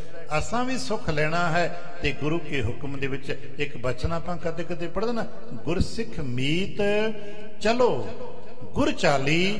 ਤੇ ਕਿਹੜੀ ਗੁਰਚਾਰ ਚਲੀਏ? ਜੋ ਗੁਰ ਕਹੈ ਸੋਈ ਭਲ ਮਾਨੋ, ਹਰ ਹਰ ਕਥਾ ਨਿਰਾਲੀ। ਹੁਣ ਜੋ ਗੁਰੂ ਮਹਾਰਾਜ ਕਹਿ ਰਹੇ ਨੇ ਸਿੱਖ ਨੇ ਉਹ ਮੰਨਣਾ ਹੈ। ਤੇ ਪਾਤਸ਼ਾਹ ਆਪ ਹੀ ਕਹਿੰਦੇ ਨੇ ਭਾਈ ਸਾਨੂੰ ਹੁਕਮ ਹੈ ਪਹਿਲਾਂ ਇਹਦੀ ਕਾਰ ਰੋਕ ਕੇ ਆਪਾਂ ਉਹਦੀ ਕਾਰ ਸੇਵਾ ਕਰਨੀ ਹੈ, ਤੇ ਸਿੱਖਾਂ ਨੇ ਵੀ ਸੱਤ ਕਰਕੇ ਮੰਨਣਾ ਹੈ। ਪਾਕ ਈਟ ਕਾਂ ਸੋਚਨ ਵਾਏ। ਹੁਣ ਮਹਾਰਾਜ ਇੱਕ ਵਚਨ ਵੀ ਕਰਦੇ ਨੇ ਕਿ ਭਾਈ ਅਸਾਂ ਹੁਕਮ ਦੇ ਮੁਤਾਬਕ ਉਸ ਸਰੋਵਰ ਦੀ ਸੇਵਾ ਕਰਨੀ ਹੈ, ਪੱਕੀਆਂ ਇੱਟਾਂ ਦੇ ਪੱਠੇ ਆਦਿਕ ਲਾਉਣੇ ਹਨ। ਹਰ ਮੰਦਰ ਸੁੰਦਰ ਸਿਰਜੈ ਹੈ। ਕਿਉਂਕਿ ਭਾਈ ਉੱਥੇ ਬਹੁਤ ਵੱਡੇ ਕਾਰਜ ਨੇ। ਉਹ ਜੋ ਸਥਾਨ ਪ੍ਰਗਟ ਹੋ ਰਿਹਾ ਨਾ ਉਹ ਸਾਰਿਆਂ ਦਾ ਕੇਂਦਰੀ ਥਾਂ ਹੋਏਗਾ। ਸਰੋਵਰ ਦਾ ਸਥਾਪਨਾ ਹੋਣੀ ਹੈ, ਸਰੋਵਰ ਪੱਕਾ ਬਣਨਾ ਹੈ, ਫਿਰ ਉਹਦੇ ਵਿੱਚ ਸ਼੍ਰੀ ਹਰਿਮੰਦਰ ਸਾਹਿਬ ਜੀ ਦਾ ਵੀ ਪ੍ਰਕਾਸ਼ ਹੋਣਾ ਹੈ। ਹਰਿਮੰਦਰ ਸਾਹਿਬ ਦੀ ਰਚਨਾ ਵੀ ਉੱਥੇ ਹੋਣੀ ਹੈ। ਇਹ ਸੁਭਾਵਕ ਕਦੇ ਕਦੇ ਮਹਾਰਾਜ ਆਉਣ ਵਾਲੇ ਬਚਨ ਜਾਂ ਅੱਜ ਕੱਲ੍ਹ ਜਿਵੇਂ ਆਪਣੇ ਪਲੈਨਿੰਗ ਸ਼ੇਅਰ ਕਰ ਲੈਂਦੇ ਆ, ਆਪਣੇ ਸੰਕਲਪ ਸ਼ੇਅਰ ਕਰ ਲੈਂਦੇ ਆ, ਮਹਾਰਾਜ ਨੇ ਇਹ ਭਵਿੱਖ ਬਚਨ ਵੀ ਕੀਤੇ ਨੇ ਕਿ ਭਾਈ ਅਜੇ ਤਾਂ ਸਰੋਵਰ ਦੀ ਸੇਵਾ ਆਰੰਭ ਕੀਤੀ ਹੈ, ਫਿਰ ਸਰੋਵਰ ਪੱਕਾ ਹੋਣਾ ਹੈ, ਸਾਰੀਆਂ ਪੌੜੀਆਂ ਪੱਕੀਆਂ ਹੋਣੀਆਂ ਨੇ, ਪਰਿਕਰਮਾ ਬਣਨੀ ਹੈ, ਵਿੱਚ ਉਹਦੇ ਹਰਿਮੰਦਰ ਸਾਹਿਬ ਵੀ ਬਣਨਾ ਹੈ। ਗੁਰ ਦਰਬਾਰ ਸਦਾ ਜਹ ਹੋਏ ਹੈ। ਤੇ ਫਿਰ ਭਾਈ ਉਸ ਅਸਲੀ ਦਰਬਾਰ ਉਹ ਟਿਕਾਣਾ ਸਦੀ ਵੀ ਥਾਂ ਹੋਏਗਾ ਤੇ ਸਭ ਦਾ ਕੇਂਦਰੀ ਸਥਾਨ ਉਹ ਬਣੇਗਾ। ਹਿਮ ਕਹਿ ਸ੍ਰੀ ਗੁਰ ਕਿਰਪਾ ਨਿਧਾਨ। ਇੰਜ ਮਹਾਰਾਜ ਜੀ ਨੇ ਆਪਣੇ ਪਿਆਰੇ ਸਿੱਖਾਂ ਦੇ ਵਿੱਚ ਇਹ ਆਉਣ ਵਾਲੇ ਸਮੇਂ ਦੀ ਜੋ ਆਪਾਂ ਪਲੈਨਿੰਗ ਕਹਿੰਦੇ ਨੇ ਕਦੇ ਕਦੇ, ਆਪਣੇ ਆਉਣ ਵਾਲੇ ਸਮੇਂ ਦੀ ਜੋ ਪਲੈਨਿੰਗ ਸੀ ਉਹ ਸੰਖਿਪਤ ਜੀ ਕੁਝ ਬਚਨਾਂ ਵਿੱਚ ਹੀ ਦੱਸ ਦਿੱਤੀ ਕਿ ਭਾਈ ਉੱਥੇ ਸਰੋਵਰ ਪੱਕਾ ਕਰਨਾ ਹੈ, ਸਰੋਵਰ ਪੱਕਾ ਕਰਕੇ ਸਾਰੀ ਪਰਿਕਰਮਾ ਨੂੰ ਠੀਕ ਕਰਕੇ ਉਹਦੇ ਵਿੱਚ ਸ਼੍ਰੀ ਹਰਿਮੰਦਰ ਸਾਹਿਬ ਤਿਆਰ ਹੋਣਾ ਹੈ, ਤੇ ਉਸ ਤੋਂ ਬਾਅਦ ਫਿਰ ਆਪਾਂ ਇੱਧਰ ਆ ਕੇ ਕਾਰ ਵਿਹਾਰ ਫਿਰ ਪੁਨः ਆਰੰਭ ਕਰਾਂਗੇ। ਚਿਤ ਮੈਂ ਚਾਹੈ ਬਨਹਿ ਸੋ ਪਾਨ। ਹੁਣ ਮਹਾਰਾਜ ਜੀ ਕਿਉਂਕਿ ਹਾਲਾਂਕਿ ਸਾਡੇ ਵਾਸਤੇ ਇਹ ਗੱਲ ਕਹਿਣੀ ਔਖੀ ਹੈ ਕਿ ਮਹਾਰਾਜ ਚੁਪਤੇ, ਪਰ ਹੈ ਤਾਂ ਸੰਕਲਪ ਤੇ ਹੈ ਨਾ। ਹੁਣ ਮਹਾਰਾਜ ਦਾ ਸੰਕਲਪ ਕਿਹਾ ਜਾਏ, ਦਰਅਸਲ ਸਾਡੇ ਵਾਸਤੇ ਚੰਗਾ ਸ਼ਬਦ ਇੱਥੇ ਹੁਕਮ ਹੈ। ਹੁਣ ਹੁਕਮ ਹੈ ਕਿ ਇੱਥੇ 4 ਸਪੇਰੇ ਪੌੜੀਆਂ ਪੱਕੀਆਂ ਬਣਨੀਆਂ ਹਨ। ਨਿਤ ਪ੍ਰਦ ਬੈਠੇ ਤਟ ਪਰ ਜਾਏ। ਇੰਜ ਪਾਤਸ਼ਾਹ ਸਾਹਿਬ ਜੀ ਨੇ ਹੁਣ ਆਪਣਾ ਸਾਰਾ ਧਿਆਨ, ਆਪਣੀ ਸਾਰੀ ਸੰਗਤ ਦਾ ਧਿਆਨ ਕੇਂਦਰਿਤ ਕਰ ਦਿੱਤਾ ਹੈ ਇਸ ਅੰਮ੍ਰਿਤ ਸਰੋਵਰ ਦੀ ਸੇਵਾ ਦੇ ਵਿੱਚ। ਸੰਗਤ ਸਗਰੀ ਸੇਵਕ ਮਾਏ। ਹੁਣ ਸਾਰੀ ਸੰਗਤ ਦਾ ਧਿਆਨ ਜਿਹੜਾ ਹੈ ਨਾ ਉਹ ਉਥੋਂ ਦੀ ਸੇਵਾ ਦੇ ਵਿੱਚ ਹੈ, ਤੇ ਹਰ ਕੋਈ ਜੀ ਆਪਣੀ ਸਮਰੱਥਾ, ਆਪਣੀ ਸ਼ਰਧਾ ਦੇ ਮੁਤਾਬਕ ਉੱਥੇ ਸੇਵਾ ਕਰਦਾ ਹੈ। ਖਾਨ ਖਾਨ ਮਿਰਤਕਾ ਵਹਿਰ ਨਕਾਰ। ਕਿਉਂਕਿ ਉੱਥੇ ਸੇਵਾ ਦਾ ਵੱਡਾ ਕੁੰਭ ਜਿਹੜਾ ਚੱਲਦਾ ਹੈ, ਇੱਕ ਤੇ ਮਿੱਟੀ ਪੁੱਟ ਕੇ ਜੇ ਬਾਹਰ ਸੁੱਟਣੀ ਹੈ, ਜਿਹਨੂੰ ਆਪਾਂ ਹੁਣ ਖੁਦਾਈ ਸ਼ਬਦ ਵਰਤ ਲੈਨੇ ਆ। ਸਭ ਤੋਂ ਵੱਡਾ ਕੰਮ ਉੱਥੇ ਇਹ ਹੈ ਕਿ ਉੱਥੋਂ ਦੀ ਮਿੱਟੀ ਪੁੱਟ ਕੇ ਖੁਦਾਈ ਕਰਕੇ ਬਾਹਰ ਭੇਜਣੀ ਹੈ। ਘਰ ਸ਼ਰਧਾ ਗੁਰ ਧਨ ਉਚਾਰ ਹੈ। ਤੇ ਉਦੋਂ ਅੱਜ ਵੀ ਕਿਤੇ ਕਾਰ ਸੇਵਾ ਦੇ ਮੰਡਲਾਂ 'ਚ ਜਾ ਕੇ ਸੇਵਾ ਹੁੰਦੀ ਦੇਖੀਏ, ਭਾਵੇਂ ਉੱਥੇ ਕਿਸੇ ਭਾਰੇ ਕੰਮ ਨੂੰ ਕਰਦੇ ਹੋਣ, ਭਾਵੇਂ ਉਹ ਕੰਮ ਹਲਕੇ ਪੱਧਰ ਦਾ ਹੁੰਦਾ ਹੋਵੇ, ਤੇ ਸੇਵਕ ਅੱਜ ਵੀ ਇੱਕੋ ਹੀ ਕੰਮ ਕਰਦੇ ਨੇ ਜੋ ਉੱਥੇ ਹੁਕਮ ਹੋਇਆ ਪਿਆ ਕੰਮ ਕਰਨਾ ਹੈ। ਪਰ ਬਚਨ ਅੱਜ ਵੀ ਉੱਥੇ ਇੱਥੇ ਸ਼ਬਦ ਵਰਤੇ ਹੈ ਗੁਰ ਧਨ। ਤੇ ਅੱਜ ਵੀ ਦੇਖਿਆ ਨਾ, ਸਤਨਾਮ ਵਾਹਿਗੁਰੂ, ਸਤਨਾਮ ਵਾਹਿਗੁਰੂ ਜਾਪ ਕਰਦੇ ਹੋਏ ਸਾਰੀ ਸੰਗਤ ਸੇਵਾ ਕਰੀ ਜਾਂਦੀ ਹੈ। ਦਰਅਸਲ ਇੱਥੇ ਵੀ ਸੰਗਤ ਸੇਵਾ ਕਰਦੀ ਹੈ ਤੇ ਜਾਪ ਸਤਨਾਮ ਵਾਹਿਗੁਰੂ ਦਾ, ਸਤਨਾਮ ਵਾਹਿਗੁਰੂ ਦਾ ਹੁੰਦਾ ਰਹਿੰਦਾ ਹੈ ਤੇ ਸੰਗਤ ਸੇਵਾ ਕਰਦੀ ਰਹਿੰਦੀ ਹੈ। ਅੱਜ ਤੱਕ ਕਈ ਵਾਰ ਅਸੀਂ ਵਿਚਾਰ ਕਰਦੇ ਹਾਂ ਕਿ ਸਭ ਤੋਂ ਜ਼ਿਆਦਾ ਵਾਰ ਸਾਡੇ ਸਿੱਖ ਮੰਡਲ ਦੇ ਵਿੱਚ ਇਸ ਸ਼ਬਦ ਦਾ ਜਾਪ ਹੋਇਆ ਸਤਨਾਮ ਵਾਹਿਗੁਰੂ, ਸਤਨਾਮ ਵਾਹਿਗੁਰੂ। ਕੇਤਕ ਸਿੱਖ ਸਾਖੀ ਇਹ ਕਹੈ। ਕੁਝ ਸਿੱਖ ਇੰਜ ਵੀ ਕਹਿੰਦੇ ਹਨ ਸ਼੍ਰੀ ਗੁਰੂ ਰਾਮਦਾਸ ਤੇ ਲਹੈ। ਇਹ ਸਾਰਾ ਕੁਝ ਧੰਨ ਗੁਰੂ ਰਾਮਦਾਸ ਸਾਹਿਬ ਜੀ ਨੇ ਕਰਵਾਇਆ ਹੈ। ਨਿਕਸੋ ਜੋਗੀ ਤਿਨਹੁ ਹਦੂਰ। ਇਹ ਜੋਗੀ ਆਦਿਕ ਜਿਹੜੇ ਪ੍ਰਸੰਗ ਹਨ। ਪਿੰਗਲ ਕੋ ਦੁਖ ਹੋਇਓ ਦੂਰ। ਤੇ ਪਿੰਗਲੇ ਦੇ ਦੁੱਖ ਹੁਣ ਦੂਰ ਹੋਣ ਦਾ ਪ੍ਰਸ਼ਨ ਉੱਤਰ ਇਸ ਕੇ ਹਿਤ ਕਰਨੋ। ਇਹ ਸਾਰੀ ਜੋ ਸੰਵਾਦ ਨੇ, ਪ੍ਰਸ਼ਨ ਉੱਤਰ ਆਦਿਕ ਨੇ, ਸੋ ਮੈਂ ਨਹੀਂ ਗ੍ਰੰਥ ਮਹਿ ਵਰਨੋ। ਇਹ ਮਹਾਕਵੀ ਜੀ ਦੀ ਆਪਣੀ ਟਿੱਪਣੀ ਕਿ ਭਾਈ ਅਸੀਂ ਇੰਨਾ ਲੰਬਾ ਖੁਲਾਸਾ ਇੱਥੇ ਨਹੀਂ ਕਰ ਸਕਦੇ। ਸਾਡਾ ਤੇ ਕਥਾ ਦਾ ਇੱਕ ਮਕਸਦ ਹੈ, ਬਿਨਾ ਖਨੇ ਜਲ ਕੈਸੇ ਤਹਾਂ। ਬਸ ਇੱਥੇ ਤੇ ਇਤਨਾ ਹੀ ਹੈ ਕਿ ਭਾਈ ਉੱਥੇ ਸੇਵਾ ਆਰੰਭ ਹੋਈ ਸੀ ਤੇ ਥੋੜੀ ਜਿਹੀ ਖੁਦਾਈ ਹੋਈ ਸੀ ਤੇ ਜਲ ਉੱਥੇ ਹੈ ਸੀ। ਇਤਿਆਦਿਕ ਤਰਕਣ ਗਣ ਮਹਾ। ਕਿਉਂਕਿ ਇਹ ਪੁੱਛਣਾ ਵੀ ਪਾਣੀ ਕਿੱਥੋਂ ਆ ਗਿਆ, ਜਲ ਕਿੱਥੋਂ ਆ ਗਿਆ, ਤੇ ਮਹਾਰਾਜ ਆਪ ਦੱਸ ਰਹੇ ਨੇ ਕਿ ਭਾਈ ਇਹ ਬਹੁਤ ਸਾਲ ਪਹਿਲਾਂ ਚੌਥੇ ਪਾਤਸ਼ਾਹ ਸਾਹਿਬ ਨੇ ਸੇਵਾ ਕੀਤ ਕਰਵਾਈ ਸੀ। ਸ੍ਰੀ ਗੁਰੂ ਰਾਮਦਾਸ ਤੇ ਹੋਵ। ਦਰਅਸਲ ਇਹ ਸਾਰਾ ਸਤਿਗੁਰੂ ਰਾਮਦਾਸ ਸਾਹਿਬ ਦੀ ਕਿਰਪਾ ਹੀ ਅੱਜ ਵੀ ਉਹਨਾਂ ਸੰਕੇਤਾਂ ਦਾ ਜੋ ਅਸੀਂ ਮਨੋਵਿਗਿਆਨਕ ਭਾਵ ਲੈਨੇ ਆ ਅੱਜ ਵਰਤਦਾ ਹੈ। ਅਸੀਂ ਤੇ ਕਥਾ ਕਹਾਣੀ ਹੀ ਕਰਦੇ ਹੁੰਨੇ ਆ, ਪਰ ਕਿਤੇ ਜਿਹੜੇ ਜਾਂਦੇ ਨੇ ਦਰਬਾਰ ਸਾਹਿਬ ਉਹ ਅੱਜ ਵੀ ਜਾਣਦੇ ਨੇ ਨਾ ਕਿ ਜਿਉਂ ਹੀ ਅਸੀਂ ਬਾਜ਼ਾਰ ਚੋਂ ਦਰਸ਼ਨ ਡਿਊਟੀ ਵਾਲੇ ਪਾਸੇ ਤੋਂ ਭਾਵੇਂ ਲੰਗਰ ਵਾਲੇ ਪਾਸੇ ਤੋਂ ਕਿਸੇ ਵੀ ਦਰਵਾਜ਼ੇ ਤੋਂ ਅਸੀਂ ਤੇ ਅੰਮ੍ਰਿਤਸਰ ਸ਼ਹਿਰ ਦੇ ਵਿੱਚ ਜਾਈਏ ਤੇ ਰਸਨਾ ਤੇ ਸੁੱਤੇ ਸਿੱਧੇ ਧੰਨ ਗੁਰੂ ਰਾਮਦਾਸ ਹੋਣ ਲੱਗ ਪੈਂਦੇ ਤੇ ਕਲਾ ਤੇ ਗੁਰੂ ਰਾਮਦਾਸ ਸਾਹਿਬ ਜੀ ਨੇ ਹੀ ਸ਼ੁਰੂਆਤ ਕੀਤੀ ਹੋਈ ਸੀ। ਮਹਿਮਾ ਸਤਿਗੁਰ ਕੀ ਇਸ ਭਾਂਤ। ਇੰਜ ਦਰਅਸਲ ਮਹਿਮਾ ਤੇ ਸਤਿਗੁਰੂ ਦੀ ਹੈ। ਵਰਤੇ ਕਦੇ ਹੁਕਮ ਗੁਰੂ ਨਾਨਕ ਦਾ ਹੈ, ਵਰਤ ਰਿਹਾ ਤੀਸਰੇ ਪਾਤਸ਼ਾਹ ਦਾ ਹੈ, ਸੇਵਾ ਚੌਥੇ ਪਾਤਸ਼ਾਹ ਨੇ ਸ਼ੁਰੂ ਕੀਤੀ, ਵਰਤਾ ਕਾਰ ਵਿਹਾਰ ਪੰਚਮ ਪਾਤਸ਼ਾਹ ਰਹੇ ਨੇ। ਕਿਤੇ ਆਪਾਂ ਥੋੜਾ ਜਿਹਾ ਅੱਗੇ ਟੱਪ ਕੇ ਸੁਖੀ ਇਹ ਸਾਰਾ ਸਮਾਂ ਜੋ ਸ਼੍ਰੀ ਨਨਕਾਣਾ ਸਾਹਿਬ ਜੀ ਤੋਂ ਲੈ ਕੇ ਹਜੂਰ ਸਾਹਿਬ ਜੀ ਤੱਕ ਵਰਤਿਆ ਹੈ ਸਾਰਾ ਗੁਰੂ ਕੀ ਹੀ ਕਰਤੱਵ ਨੇ, ਗੁਰੂ ਕੇ ਹੀ ਬਚਨ ਨੇ ਤੇ ਗੁਰੂ ਕੀ ਹੀ ਲੀਲਾ ਹੈ। ਪਠਤ ਸੁਣਤ ਚਿਤ ਉਪਜਤ ਸ਼ਾਂਤ। ਦਰਅਸਲ ਸਾਡਾ ਜੋ ਕਥਾ ਦਾ ਮਕਸਦ ਹੁੰਦਾ ਹੈ ਉਹ ਤਰਕ ਵਿਤਰਕ ਕਰਨਾ ਨਹੀਂ ਹੁੰਦਾ।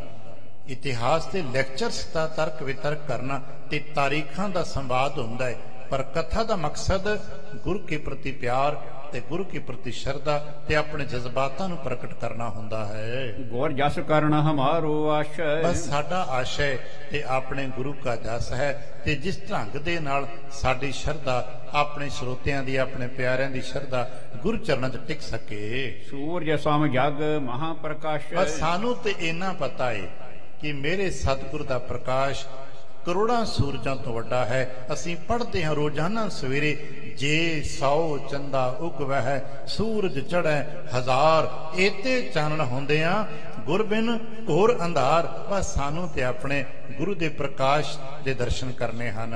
ਸੰਸੈ ਉਡਗਨ ਬ੍ਰਹਮ ਤਮ ਨਾਸੀ। ਤੇ ਗੁਰੂ ਕੇ ਪਿਆਰ ਤੇ ਗੁਰੂ ਕੇ ਗਿਆਨ ਦੇ ਸਦਕੇ ਜਿਵੇਂ ਸੂਰਜ ਚੜ੍ਹ ਜਾਏ ਤੇ ਸਾਰੇ ਤਾਰੇ ਮਿਟ ਜਾਂਦੇ ਨੇ। ਜਦੋਂ ਕਿਸੇ ਦੇ ਹਿਰਦੇ ਦੇ ਵਿੱਚ ਗੁਰੂ ਕੇ ਪਿਆਰ ਦਾ ਗੁਰੂ ਕੀ ਬਖਸ਼ਿਸ਼ ਦਾ ਗਿਆਨ ਪ੍ਰਗਟ ਹੁੰਦਾ ਹੈ ਨਾ ਸਾਰੇ ਸ਼ੰਕੇ ਤਾਰਿਆਂ ਵਾਂਗ ਮਿਟ ਜਾਂਦੇ ਹਨ। ਬਿਗ ਸਾਬਤ ਸਿੱਖ ਪੰਕਜ ਰਾਸੀ। ਇੰਜ ਗੁਰੂ ਕੇ ਪਿਆਰ ਦੇ ਸਦਕੇ ਗੁਰੂ ਕੇ ਗਿਆਨ ਪ੍ਰਕਾਸ਼ ਦੇ ਸਦਕੇ ਸਿੱਖ ਦਾ ਹਿਰਦਾ ਕਮਲ ਵਾਂਗ ਖਿੜ ਜਾਂਦਾ ਹੈ। ਜਿਵੇਂ ਸੂਰਜ ਦੀਆਂ ਕਿਰਨਾਂ ਪੈਂਦੀਆਂ ਹੀ ਕਮਲ ਖਿੜ ਜਾਂਦੇ ਨੇ ਇਵੇਂ ਹੀ ਗੁਰੂ ਕੇ ਪਿਆਰ ਦੇ ਸਦਕੇ ਸਿੱਖ ਦੇ ਹਿਰਦੇ ਖਿੜ ਜਾਂਦੇ ਹਨ। ਦੋਹਰਾ ਸ਼੍ਰੀ ਅੰਮ੍ਰਿਤਸਰ ਕਾਰ ਕੋ ਲੱਗੇ ਮਨੁੱਖ ਸਮੁਦਾਏ। ਇੰਜ ਸ਼੍ਰੀ ਅੰਮ੍ਰਿਤਸਰ ਸਾਹਿਬ ਜੀ ਦੀ ਕਾਰ ਸੇਵਾ ਦੇ ਵਿੱਚ ਬਹੁਤ ਸਾਰੇ ਮਨੁੱਖ ਲੱਗ ਗਏ। ਬਹੁਤ ਸਾਰੇ ਸਿੱਖ ਸੇਵਾਦਾਰ ਆਪਣੇ ਆਪਣੇ ਥਾਂ ਥਾਈਂ ਸੇਵਾ ਚ ਰੁੱਝ ਗਏ ਹਨ। ਸਦਾ ਵਰਤ ਸ਼੍ਰੀ ਗੁਰ ਕਰਿਓ ਕਰਹਿ ਕਾਮ ਨਾ ਪਾਏ। ਸਦਾ ਵਰਤ ਸ਼ਬਦ ਉੱਥੇ ਹੁੰਦਾ ਹੈ ਜੇ ਲਗਾਤਾਰ ਅਟੁੱਟ ਲੰਗਰ ਅੱਜ ਕੱਲ੍ਹ ਸਿੱਖੋ ਅਟੁੱਟ ਲੰਗਰ ਅਸੀਂ ਕਹਿੰਦੇ ਆ ਲੰਗਰ ਦਿਨ ਰਾਤ ਚੱਲ ਪਏ ਨੇ। ਸੇਵਾ ਕਿਉਂਕਿ ਸਮਾਂ ਸੰਗਤ ਆਉਂਦੀ ਜਾਂਦੀ ਰਹਿੰਦੀ ਏ ਲਗਾਤਾਰ ਸੇਵਾ ਹੁੰਦੀ ਰਹਿੰਦੀ ਏ ਤੇ ਸੰਗਤਾਂ ਦੇ ਆਉਣ ਜਾਣ ਕਰਕੇ ਕੋਈ ਜਥਾ ਰਾਤ ਨੂੰ ਆ ਰਿਹਾ ਹੈ ਕਿਸੇ ਨੇ ਜਾਣਾ ਹੈ ਕੋਈ ਦੇਰ ਹੀ ਨਾ ਆਉਂਦਾ ਕੋਈ ਸਵੇਰੇ ਆਉਂਦਾ। ਇੰਜ ਸਦਾ ਵਰਤ ਅੱਜ ਕੱਲ੍ਹ 24 ਘੰਟੇ ਵੀ ਆਪਾਂ ਕਹਿ ਦਿੰਦੇ ਆ ਦਿਨ ਰਾਤ ਦੇ ਲੰਗਰ ਆਰੰਭ ਹੋ ਗਏ ਨੇ। ਜਿੱਥੋਂ ਸਾਡੇ ਘਰ ਅੱਜ ਵੀ ਦੇਖਣ ਨੂੰ ਮਿਲਦਾ ਨਾ ਗੁਰੂ ਰਾਮਦਾਸ ਸਾਹਿਬ ਦਾ ਲੰਗਰ ਸਭ ਤੋਂ ਵੱਡਾ ਲੰਗਰ ਸਥਾਪਿਤ ਹੋ ਗਿਆ ਕਿਉਂਕਿ ਉੱਥੇ ਹੀ ਕਾਰ ਸੇਵਾ ਆਰੰਭ ਹੋਈ ਹੈ। ਨਾਲ ਹੀ ਮਹਾਰਾਜ ਸਾਹਿਬ ਜੀ ਨੇ ਪਹਿਲਾਂ ਤੇ ਲੰਗਰ ਦੂਰੋਂ ਪੱਕ ਕੇ ਆਉਂਦਾ ਰਿਹਾ ਫਿਰ ਦੇਖਿਆ ਕਾਰਜ ਵੱਡੇ ਨੇ ਫਿਰ ਨੇੜੇ ਹੀ ਸਾਰੇ ਪ੍ਰਬੰਧ ਕਰ ਲਏ ਗਏ ਤੇ ਇੱਕ ਪਾਸੇ ਲੰਗਰ ਪੱਕੀ ਜਾਂਦਾ ਹੈ ਇੱਕ ਪਾਸੇ ਸੇਵਾ ਹੋਈ ਜਾਂਦੀ ਹੈ। ਸੇਵਾ ਕਰਨ ਵਾਲੇ ਸੇਵਾ ਕਰੀ ਜਾਂਦੇ ਨੇ ਨਾਲ ਜਿਹਨੂੰ ਪ੍ਰਸ਼ਾਦਾ ਛਕਣਾ ਹੁੰਦਾ ਭਾਈ ਇੱਥੇ ਆਮ ਕੋਈ ਮਜ਼ਦੂਰੀਆਂ ਵਾਲਾ ਕੰਮ ਥੋੜਾ ਵੀ ਇੰਨੇ ਤੋਂ ਇੰਨੇ ਵਜੇ ਤੱਕ ਆਪਾਂ ਕੰਮ ਕਰਨਾ ਤੇ ਇੰਨੇ ਤੋਂ ਇੰਨੇ ਵਜੇ ਜਾ ਕੇ ਰੋਟੀ ਖਾਣੀ। ਭਾਈ ਜਿਸ ਦਾ ਚਿੱਤ ਕਰਦਾ ਹੈ ਉਹ ਪ੍ਰਸ਼ਾਦਾ ਛਕਣ ਚਲਾ ਜਾਂਦਾ ਹੈ ਜਿਹਨੂੰ ਭੁੱਖ ਲੱਗਦੀ ਫਿਰ ਛਕ ਹੁੰਦਾ ਹੈ ਮਿਹਨਤ ਕਰੀ ਜਾਂਦੇ ਨੇ। ਇੰਜੇ ਸਾਰਾ ਦਿਨ ਕਾਰ ਸੇਵਾ ਹੁੰਦੀ ਰਹਿੰਦੀ ਏ ਦੂਜੇ ਪਾਸੇ ਲੰਗਰ ਸਦਾ ਵਰਤਦੇ ਰਹਿੰਦੇ ਹਨ। ਕੋ ਨਿਜ ਢਿੱਗ ਤੇ ਕਰੇ ਆਹਾਰ। ਹੁਣ ਕੁਝ ਸੇਵਾਦਾਰ ਉਹ ਵੀ ਨੇ ਜੋ ਸਰਦੇ ਪੁੱਜਦੇ ਨੇ ਭਾਈ ਜੋ ਲੰਗਰਾਂ ਚੋਂ ਨਹੀਂ ਛਕਦੇ। ਸ਼ਰਧਾ ਉਹਨਾਂ ਦੀ ਇਹੋ ਜਿਹੀ ਕਿ ਭਾਈ ਜੇ ਅਸੀਂ ਕੰਮ ਕਰ ਲਿਆ ਨਾਲ ਹੀ ਉਹਨਾਂ ਖਾ ਲਿਆ ਅਸਾਂ ਤੇ ਕੋਈ ਸੇਵਾ ਕੀਤੀ ਨਾ। ਇਹ ਆਪੋ ਆਪਣੀ ਸੋਚਾਂ ਹੁੰਦੀਆਂ ਨੇ। ਦੂਜੇ ਨੇੜੇ ਪਿੰਡਾਂ ਦੇ ਲੋਕ ਕਿਹੜੇ ਨੇ ਸਰਦੇ ਪੁੱਜਦੇ ਲੋਕ ਨੇ ਜਾਂ ਭਾਈ ਜਿਹੜੇ ਕਰ ਸਕਦੇ ਨੇ ਘਰੋਂ ਖਾ ਕੇ ਆਉਂਦੇ ਨੇ ਕੰਮ ਕੀਤਾ ਆਪਣੇ ਘਰਾਂ ਤੇ ਜਾ ਕੇ ਫਿਰ ਪ੍ਰਸ਼ਾਦਾ ਛਕ ਲਿਆ ਉਹ ਲੰਗਰ ਚੋਂ ਬਹੁਤਾ ਨਹੀਂ ਛਕਦੇ। ਨਿਸ ਦਿਨ ਕਰਹਿ ਪਾਲ ਕੀ ਕਰ। ਤੇ ਕੁਝ ਐਸੇ ਵੀ ਇਤਿਹਾਸ ਦੇ ਹੋਰ ਵਰਤਾਂਤ ਮਿਲਦੇ ਨੇ ਕਿ ਜੱਥਿਆਂ ਦੇ ਜੱਥੇ ਤੰਬੂ ਲੱਗੇ ਨੇ, ਕਿਉਂਕਿ ਇੱਥੇ ਉਦੋਂ ਬਹੁਤੀ ਪੱਕੀ ਆਬਾਦੀ ਤੇ ਹੈ ਨਹੀਂ, ਇੰਜ ਖੇਮੇ ਲੱਗੇ ਨੇ, ਲੰਗਰ ਵੱਖਰੇ ਵੱਖਰੇ ਚੱਲਦੇ ਨੇ, ਕੋਈ ਕਿਤੇ ਪ੍ਰਸ਼ਾਦਾ ਪਕਾ ਰਿਹਾ, ਕੋਈ ਕਿਤੇ ਖਵਾ ਰਿਹਾ, ਕਿਤੇ ਛਕ ਰਿਹਾ, ਇੰਜ ਖੁੱਲੇ ਹੀ ਸਦਾ ਵਰਤ ਭੰਡਾਰ ਵਰਤ ਰਹੇ ਹਨ। ਜਿਤ ਦਿਸ਼ ਅਦਕ ਖਨਾ ਮਨ ਚਾਹੈ। ਹੁਣ ਚੂੰਕਿ ਮਹਾਰਾਜ ਨੇ ਸਾਰਾ ਪ੍ਰੋਜੈਕਟ ਲਿਖਿਆ ਹੋਇਆ, ਜੇ ਸਾਰੇ ਪ੍ਰੋਜੈਕਟ ਨੂੰ ਬਾਰੀਕੀ ਨਾਲ ਵੇਖੀਏ ਤੇ ਇੱਕ ਬਹੁਤ ਹੀ ਇੰਜੀਨੀਅਰਿੰਗ ਦਾ ਕੰਮ ਇੱਥੇ ਚੱਲਦਾ ਹੈ। ਮਹਾਰਾਜ ਨੂੰ ਪਤਾ ਹੈ, ਸਾਰਾ ਕਾਰਵਾਰ ਦੇਖਦੇ ਨੇ। ਹੌਲੀ ਹੌਲੀ ਪ੍ਰਸੰਗ ਆਣਗੇ ਇੱਥੇ ਭਾਈ ਬਹਿਲੋ ਜੀ ਵਰਗੇ, ਬਾਬਾ ਬੁੱਢਾ ਸਾਹਿਬ ਜੀ ਵਰਗੇ ਬਹੁਤ ਵਡੇਰੇ ਗੁਰਸਿੱਖ ਜਿਨ੍ਹਾਂ ਦੀ ਸਮਝ ਬੜੀ ਬਾਰੀਕ ਹੈ, ਜਿਨ੍ਹਾਂ ਨੇ ਆਲੇ ਦੁਆਲੇ ਦੇ ਜ਼ਮਾਨੇ ਨੂੰ ਹੰਡਾਇਆ ਹੋਇਆ, ਪੜ੍ਹੇ ਲਿਖੇ ਵਕਤ ਦੇ ਨੇ, ਉਹ ਸਾਰੇ ਸੇਵਕ ਬਜ਼ੁਰਗ ਆ ਕੇ ਮਹਾਰਾਜ ਨਾਲ ਸੇਵਾ ਕਰਾਉਂਦੇ ਨੇ। ਇੱਕ ਸਾਰਤਾ ਵੀ ਚਾਹੀਦੀ ਹੈ, ਦੇਖਦੇ ਨੇ ਕਿ ਕਿਤਨਾ ਡੂੰਘਾਈ ਤੱਕ ਪੁੱਟਣਾ ਹੈ, ਕਿਸ ਪਾਸਿਓਂ ਰਹਿ ਗਿਆ ਕੰਮ। ਉਹ ਜਿਸ ਪਾਸੇ ਦਾ ਕੰਮ ਕਰਵਾਉਣਾ ਹੁੰਦਾ ਹੈ ਮਹਾਰਾਜ ਫਿਰ ਆਪ ਉਸ ਪਾਸੇ ਪ੍ਰੇਰਣਾ ਕਰਦੇ ਨੇ ਕਿ ਭਾਈ ਇੱਧਰ ਕੁਝ ਹੋਰ ਸਾਫ਼ ਕੰਮ ਹੋ ਜਾਏ, ਤੁਸੀਂ ਅੱਜ ਨਾ ਇੱਧਰੋਂ ਬਹੁਤਾ ਪੁੱਟਣਾ ਹੈ। ਸੰਗਤ ਉੱਧਰ ਤੁਰ ਪੈਂਦੀ ਤੇ ਕਾਰੀਗਰ ਉਸ ਜਗ੍ਹਾ ਨੂੰ ਆਪਣੇ ਢੰਗ ਨਾਲ ਆਪਣੇ ਨਕਸ਼ੇ ਮੁਤਾਬਕ ਫਿਰ ਦੁਰਸਤ ਕਰਦੇ ਜਾਂਦੇ ਹਨ। ਤਿਤ ਸ਼੍ਰੀ ਅਰਜਨ ਪਦ ਕਰ ਜਾਹੈ। ਤੇ ਜਿੱਧਰ ਕੰਮ ਬਹੁਤਾ ਕਰਨਾ ਹੁੰਦਾ ਹੈ ਮਹਾਰਾਜ ਆਪ ਉਸ ਪਾਸੇ ਹੋ ਜਾਂਦੇ ਨੇ, ਭਾਈ ਅੱਜ ਆ ਜਾਓ, ਇਸ ਪਾਸੇ ਤੇ ਆ ਜਾਓ। ਫਰਸ਼ ਹੋ ਹੈ ਬੈਠੇ ਗੁਰ ਗਾਦੀ। ਤੇ ਗੁਰ ਜਿੱਥੇ ਹੁਣ ਪਰਿਕਰਮਾ ਹੈ, ਕਿਤੇ ਸੁਣ ਢੰਗ ਨਾਲ ਹੋਰ ਐਮੈਜ਼ਨ ਕਰਨਾ ਹੋਵੇ, ਸਰੋਵਰ ਦੀ ਖੁਦਾਈ, ਫਿਰ ਜਿੱਥੇ ਸੰਗਤ ਵਿਚਰਦੀ ਹੈ ਪਰਿਕਰਮਾ, ਮਹਾਰਾਜ ਫਿਰ ਇੱਥੇ ਬੈਠ ਜਾਂਦੇ ਤੇ ਸੰਗਤਾਂ ਸੇਵਾ ਕਰਦੀਆਂ ਰਹਿੰਦੀਆਂ। ਕਰਹਿ ਦਾਸ ਕਿਰਤਹੀਨ ਪਰਮਾਦੀ। ਤੇ ਸੰਗਤਾਂ ਸਾਰੇ ਦੇਵ ਸੇਵਕ ਦਾਸ ਕਿਰਤ ਕਰਦੇ, ਕਾਰਜ ਕਰਦੇ, ਸੇਵਾ ਕਰਦੇ। ਗੁਰ ਦਰਸ਼ਨ ਦਰਸਹਿ ਦਿਨ ਸਾਰੇ। ਤੇ ਗੁਰੂ ਕੇ ਦਰਸ਼ਨ ਦੇ ਸਦਕੇ ਆਲਸ ਨਾ ਹੁੰਦਾ, ਉਤਸ਼ਾਹ ਬਣਿਆ ਰਹਿੰਦਾ, ਤੇ ਸਾਰਾ ਦਿਨ ਸੰਗਤਾਂ ਸੇਵਾ ਕਰਦੀਆਂ ਰਹਿੰਦੀਆਂ। ਧਰੇ ਆਨੰਦ ਹੋਏ ਦੁਗਣੀ ਕਾਰੇ। ਤੇ ਜਿੱਥੇ ਮਹਾਰਾਜ ਹੁੰਦੇ, ਕਿਉਂਕਿ ਸੁਭਾਵਕ ਹੈ ਕਿ ਉੱਥੇ ਕੋਈ ਮਜ਼ਦੂਰੀ ਵਾਲਾ ਕੰਮ ਤੇ ਹੈ ਨਹੀਂ ਕਿ ਭਾਈ ਅਸੀਂ ਇੰਨੇ ਘੰਟੇ ਕੰਮ ਕਰਨਾ ਹੈ ਤੇ ਇੰਨਾ ਹੀ ਕੰਮ ਕਰਨਾ ਹੈ। ਇੱਥੇ ਤੇ ਹਰ ਕੋਈ ਜੀ ਆਪਣੀ ਸਮਰੱਥਾ ਤੋਂ ਵੱਧ ਸੇਵਾ ਕਰਨ ਦੀ ਕੋਸ਼ਿਸ਼ ਕਰਦਾ ਹੈ। ਇੰਜ ਇਹ ਕੰਮ ਬੜੀ ਤੇਜ਼ੀ ਨਾਲ ਹੋ ਰਿਹਾ ਹੈ। ਦੁਖ ਭੰਜਨ ਢਿਗ ਥੜਾ ਕਰਾਵ। ਅੱਜ ਵੀ ਕਿਤੇ ਉੱਥੇ ਜਾਈਏ ਸ਼੍ਰੀ ਦੁਖ ਭੰਜਨੀ ਸਾਹਿਬ ਦੇ ਸਥਾਨ ਤੇ, ਜਿੱਥੇ ਹੁਣ ਪਹਿਲਾਂ ਬੀਬੀਆਂ ਦਾ ਪੌਣਾ ਇਸ਼ਨਾਨ ਦਾ ਬਣਿਆ, ਉਹਦੇ ਨਾਲ ਇੱਕ ਥੜਾ ਸਾਹਿਬ ਹੈ ਜਿੱਥੇ ਅੱਜ ਵੀ ਸੰਗਤਾਂ ਮੱਥਾ ਟੇਕਦੀਆਂ ਹਨ। ਤਹਿ ਗੁਰ ਬੈਠੇ ਕਾਰ ਕਰਾਵਹਿ। ਬਹੁਤਾ ਸਮਾਂ ਪਾਤਸ਼ਾਹ ਸਾਹਿਬ ਜੀ ਉਸ ਥਾਂ ਤੇ ਆਪ ਬਿਰਾਜਮਾਨ ਹੁੰਦੇ ਤੇ ਸਾਰੇ ਆਲੇ ਦੁਆਲੇ ਦੀ ਸੇਵਾ ਕਰਵਾਉਂਦੇ। ਕਿਤੇ ਗੌਰ ਨਾਲ ਦੇਖਣਾ, ਉਸ ਥਾਂ ਤੋਂ ਧਿਆਨ ਨਾਲ ਦੇਖੀਏ ਜਿੱਥੇ ਸ਼੍ਰੀ ਹਰਿਮੰਦਰ ਸਾਹਿਬ ਜੀ ਕੀ ਹਰ ਕੀ ਪੌੜੀ ਹੈ, ਉਥੋਂ ਉਹ ਥਾਂ ਬਿਲਕੁਲ ਸਾਹਮਣੇ ਨਜ਼ਰ ਆਉਂਦਾ ਹੈ। ਜਬ ਇਸ ਦਿਸ਼ ਤੇ ਖਣਿਓ ਮਹਾਨ। ਜਦੋਂ ਇਸ ਪਾਸੇ ਸਾਰਾ ਇਹ ਕਾਰਜ ਦੁਖ ਭੰਜਨੀ ਵਾਸੇ ਵਾਲੇ ਦੇ ਸੇਵਾ ਬਹੁਤ ਸਾਰੀ ਹੋ ਗਈ ਨਾ, ਅਪਰਥਾਨ ਬੈਠਨ ਕੋਠਾਨ। ਫਿਰ ਪਾਤਸ਼ਾਹ ਸਾਹਿਬ ਜੀ ਨੇ ਥੋੜਾ ਜਿਹਾ ਦੂਜੇ ਪਾਸੇ ਆਪਣਾ ਆਸਨ ਕੀਤਾ। ਦੁਆਰ ਦਰਸ਼ਨੀ ਜਿਸ ਥਲ ਕਰਿਓ। ਅੱਜ ਵੀ ਜਿੱਥੇ ਮਹਾਰਾਜ ਜੀ ਆਪ ਕਦੇ ਕਦੇ ਆ ਕੇ ਬੈਠਦੇ, ਹਾਲਾਂਕਿ ਬਹੁਤਾ ਸਮਾਂ ਭਾਈ ਬਹਿਲੋ ਜੀ ਵਰਗੇ ਸੇਵਕ ਸਿੱਧ ਕਰਦੇ, ਉਹ ਬੇਰੀ ਅੱਜ ਵੀ ਭਾਵੇਂ ਇੰਨੀ ਵਾਰ ਉੱਥੇ ਹਮਲੇ ਹੋਏ, ਇੰਨੀ ਵਾਰ ਅੱਗਾਂ ਲੱਗੀਆਂ, ਪਰ ਸਿੱਖ ਸੰਗਤਾਂ ਨੇ ਬਾਕੀ ਸਾਰਾ ਕੁਝ ਥਾਂ ਸਫਾਈਆਂ ਵੀ ਕੀਤੀਆਂ, ਪਰ ਇਹ ਨਿਸ਼ਾਨੀ ਦੇ ਤੌਰ ਤੇ ਉਹ ਬੇਰੀਆਂ ਅਜੇ ਸਾਂਭ ਕੇ ਰੱਖੀਆਂ ਨੇ। ਹੁਣ ਇਸ ਬੇਰੀ ਦੀ ਗੱਲ ਹੈ ਜੋ ਦਰਸ਼ਨ ਜੁੜ ਦੇ ਬਿਲਕੁਲ ਨਜ਼ਦੀਕ, ਜਿਸ ਨੂੰ ਅੱਜ ਲਾਚੀ ਬੇਰ ਕਿਹਾ ਜਾਂਦਾ ਹੈ, ਜਿੱਥੇ ਅਖੰਡ ਪਾਠ ਸਾਹਿਬ ਲਗਾਤਾਰ ਚੱਲਦੇ ਰਹਿੰਦੇ ਨੇ, ਉਹ ਲਾਚੀ ਬੇਰ ਵਾਲੇ ਥਾਂ ਤੇ ਵੀ ਮਹਾਰਾਜ ਕਦੇ ਆ ਕੇ ਆਪ ਸੁਸ਼ੋਭਿਤ ਹੋ ਜਾਂਦੇ ਹਨ। ਦੱਖਣ ਦਿਸ਼ਾ ਬਦਰੀ ਤਰ ਖਰਿਓ। ਤੇ ਦੂਜੇ ਪਾਸੇ ਦੱਖਣ ਦੀ ਦਿਸ਼ਾ ਇੱਕ ਹੋਰ ਬੇਰੀ ਦਾ ਰੁਖ ਹੈ ਨਾ, ਕਹਾਂ ਜਾਏ ਬੈਠੇ ਗੁਰ ਪੂਰਨ। ਉੱਥੇ ਵੀ ਮਹਾਰਾਜ ਆਪ ਕਦੇ ਕਦੇ ਜਾ ਕੇ ਬੈਠ ਜਾਂਦੇ ਹਨ। ਮ੍ਰਿਤਕਾ ਖਨਹਿ ਨਕਾਸਹਿ ਤੂਰਨ। ਇਹ ਸਿੱਖ ਤੇ ਮਹਾਰਾਜ ਆਪ ਵੀ ਮਿੱਟੀ ਪੁੱਟਦੇ ਨੇ ਤੇ ਬਾਹਰ ਜਾ ਕੇ ਸੁਟਵਾਉਂਦੇ, ਜਿਹਨੂੰ ਕਾਰ ਸੇਵਾ ਆਪਾਂ ਕਹਿੰਦੇ ਹੁੰਦੇ ਆ। ਜਿਨਹੁ ਨਰ ਹੋ ਕੇ ਬਰ ਬੜ ਭਾਗੇ। ਦਰਅਸਲ ਇੱਥੇ ਸੇਵਾ 'ਚ ਉਹੀ ਜੀ ਆ ਕੇ ਰੁੱਝੇ ਨੇ ਜਿਨ੍ਹਾਂ ਦੇ ਵੱਡੇ ਭਾਗ ਨੇ, ਕਿਉਂਕਿ ਵੱਡੇ ਭਾਗਾਂ ਦੇ ਸਦਕੇ ਹੀ ਗੁਰੂ ਕੇ ਹੁਕਮ 'ਚ ਸੇਵਾ ਕਰਨ ਦਾ ਸਮਾਂ ਬਣਦਾ ਹੈ। ਰਹਿ ਹਜੂਰ ਸਰ ਸੇਵਾ ਲਾਗੇ। ਬਹੁਤ ਵੱਡੇ ਭਾਗਾਂ ਵਾਲੇ ਹੋਣਗੇ ਉਹ ਪਿਆਰੇ ਜਿਹੜੇ ਮਹਾਰਾਜ ਦੇ ਹਜ਼ੂਰ ਰਹਿੰਦੇ ਨੇ, ਘਰ ਦੇ ਕੰਮ ਧੰਦੇ ਆਪਣੇ ਕਾਰ ਵਿਹਾਰ ਨੂੰ ਸੰਕੋਚ ਦੇ ਵਿੱਚੋਂ ਸਮਾਂ ਕੱਢਦੇ ਗੁਰੂ ਕੇ ਪਾਤਸ਼ਾਹ ਕੋਲ ਰਹਿ ਕੇ ਸੇਵਾਵਾਂ ਕਰਦੇ ਹਨ। ਸਤਨਾਮ ਕੋ ਸਿਮਰਨ ਕਰੈ। ਤੇ ਲਗਾਤਾਰ ਉੱਥੇ ਗੱਲਬਾਤ ਨਹੀਂ ਹੁੰਦੀ, ਇਸ ਨੂੰ ਕਿਤੇ ਆਪਾਂ ਸਮਝ ਸਕੀਏ। ਇੱਥੇ ਐਵੇਂ ਨਹੀਂ ਬਰਕਤਾਂ ਵਰਤਦੀਆਂ, ਉੱਥੇ ਸੰਸਾਰੀ ਗੱਲਾਂ ਬਾਤਾਂ ਨਹੀਂ ਹੁੰਦੀਆਂ। ਅੱਜ ਵੀ ਸ਼ਰਧਾਲੂ ਪਿਆਰੇ ਜਾਂਦੇ ਨੇ ਤੇ ਆਪਣੀਆਂ ਗੱਲਾਂ ਬਾਤਾਂ ਨੂੰ ਸੰਕੋਚਦੇ ਨੇ। ਹਾਲਾਂਕਿ ਠੀਕ ਹੈ, ਕਦੇ ਕਦੇ ਸਾਡੇ ਤੁਹਾਡੇ ਵਰਗੇ ਕੁਝ ਨਾਦਾਨ ਜੀ ਉੱਥੇ ਕੁਝ ਗੱਲਾਂ ਬਾਤਾਂ ਕਰਦੇ ਨਜ਼ਰ ਆਉਂਦੇ ਨੇ, ਪਰ ਜਿਹਦੇ ਅੰਦਰ ਗੁਰੂ ਕਾ ਅਦਬ ਤੇ ਪਿਆਰ ਹੈ ਨਾ, ਉਹ ਪਰਿਕਰਮਾ 'ਚ ਦਾਖਲ ਹੁੰਦਿਆਂ ਹੀ ਆਪਣੇ ਸੰਸਾਰੀ ਗੱਲਾਂ ਬਾਤਾਂ ਸੰਕੋਚ ਲੈਂਦਾ। ਸਾਨੂੰ ਚਾਹੀਦਾ ਵੀ ਅੱਜ ਇਹੀ ਹੈ, ਜਦੋਂ ਅਸੀਂ ਜੋੜਾ ਉਤਾਰ ਦਈਏ, ਸਿਰ ਢੱਕ ਲਈਏ ਤੇ ਸੰਸਾਰੀ ਗੱਲਾਂ ਬਾਤਾਂ ਸੰਕੋਚ ਦਈਏ। ਜੇ ਕੀਰਤਨ ਦੀ ਧੁਨ ਕੰਨਾਂ 'ਚ ਪੈ ਰਹੀ ਏ, ਉਸ ਨੂੰ ਸੁਣਨ ਦਾ ਯਤਨ ਕਰੀਏ।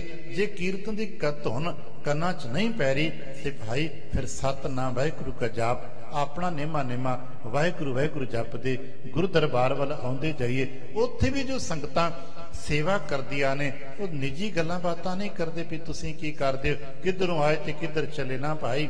ਬਸ ਕੰਮ ਸ਼ੁਰੂ ਹੁੰਦਾ ਹੈ, ਸਤਿਨਾਮ ਵਾਹਿਗੁਰੂ ਦਾ ਜਾਪ ਹੁੰਦਾ ਹੈ। ਜਿਹੜੇ ਬਜ਼ੁਰਗ ਨੇ ਜੋ ਮਿੱਟੀ ਨਹੀਂ ਪੁੱਟ ਸਕਦੇ, ਕਈਆਂ ਨਹੀਂ ਚਲਾ ਸਕਦੇ, ਟੋਕਰੀਆਂ ਨਹੀਂ ਚੁੱਕ ਸਕਦੇ, ਫਿਰ ਉਹ ਖੜੇ ਹੋ ਕੇ ਸਤਿਨਾਮ ਵਾਹਿਗੁਰੂ ਦਾ ਹੋਕਾ ਦਿੰਦੇ ਨੇ। ਬਾਕੀ ਸਾਰੀ ਸੰਗਤ ਸਤਿਨਾਮ ਦਾ ਜਾਪ ਕਰਦੀ ਹੈ। ਸਤਿਨਾਮ ਵਾਹਿਗੁਰੂ, ਸਤਿਨਾਮ ਵਾਹਿਗੁਰੂ।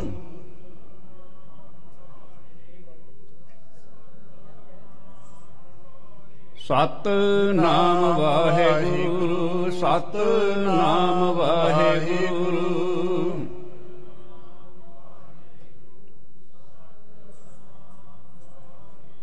ਸਤਨਾਮ ਕੋ ਸਿਮਰਨ ਕਰੈ। ਇੰਜ ਉੱਥੇ ਲਗਾਤਾਰ ਸਤਨਾਮ ਦਾ ਜਾਪ ਹੁੰਦਾ ਹੈ, ਜੋ ਅੱਜ ਤੱਕ ਸਿਆਣੇ ਕਹਿੰਦੇ ਨੇ ਤੇ ਸ਼ਬਦ ਕੀਰਤਨ ਹੁੰਦਾ ਹੈ। ਆਪਾਂ ਹੁਣ ਸ਼ਬਦ ਵਰਤ ਲੈਂਦੇ ਹਾਂ ਕਿ ਸ਼ਬਦ ਕੀਰਤਨ ਦਰਅਸਲ ਸ਼ਬਦ ਨੂੰ ਉੱਥੇ ਸਦਾ ਹੀ ਗਾਇਆ ਜਾਂਦਾ ਰਿਹਾ, ਅੱਜ ਤੱਕ ਗਾਇਆ ਜਾਂਦਾ ਹੈ। ਉਸੇ ਸ਼ਬਦ ਦੀ ਕਲਾ ਉੱਥੇ ਸਦਾ ਵਰਤੀ ਜਾਂਦੀ। ਗੁਰੂ ਕਿਰਪਾ ਕਰਨ। ਫਿਰ ਇੱਥੋਂ ਅੱਗੇ ਆਪਾਂ ਕੱਲ੍ਹ ਦੇ ਦੀਵਾਨ 'ਚ ਵਿਚਾਰਨਾ ਚੱਲਾਂਗੇ ਕਿਵੇਂ ਸਾਰੀ ਸੰਗਤ, ਕਿਤੇ ਇਮੈਜਨ ਕਰਨਾ, ਕਿਤੇ ਇਕੱਲੇ ਬੈਠਣ ਦਾ ਵਕਤ ਲੱਗੇ, ਧਿਆਨ ਚ ਕਰਨਾ ਵੀ ਦੂਰ ਦੂਰ ਤੱਕ ਸੰਗਤ ਹੀ ਸੰਗਤ ਹੈ। ਸਾਰੀ ਸੰਗਤ ਇੱਕ ਧੁਨ ਵਿੱਚ ਗੁਰੂ ਕੇ ਹਜ਼ੂਰ, ਗੁਰੂ ਕੇ ਪਿਆਰ ਸਤਿਨਾਮ ਵਾਹਿਗੁਰੂ ਜਾਪ ਕਰਦਿਆਂ ਹੋਇਆਂ ਸ਼੍ਰੀ ਅੰਮ੍ਰਿਤਸਰ ਸਾਹਿਬ ਦੀ ਸੇਵਾ ਕਰ ਰਹੀ ਹੈ ਤੇ ਗੁਰੂ ਕੇ ਰਹਿਮਤਾਂ ਤੇ ਗੁਰੂ ਕੇ ਪਿਆਰ ਉੱਥੇ ਬਰਸ ਰਹੇ ਨੇ।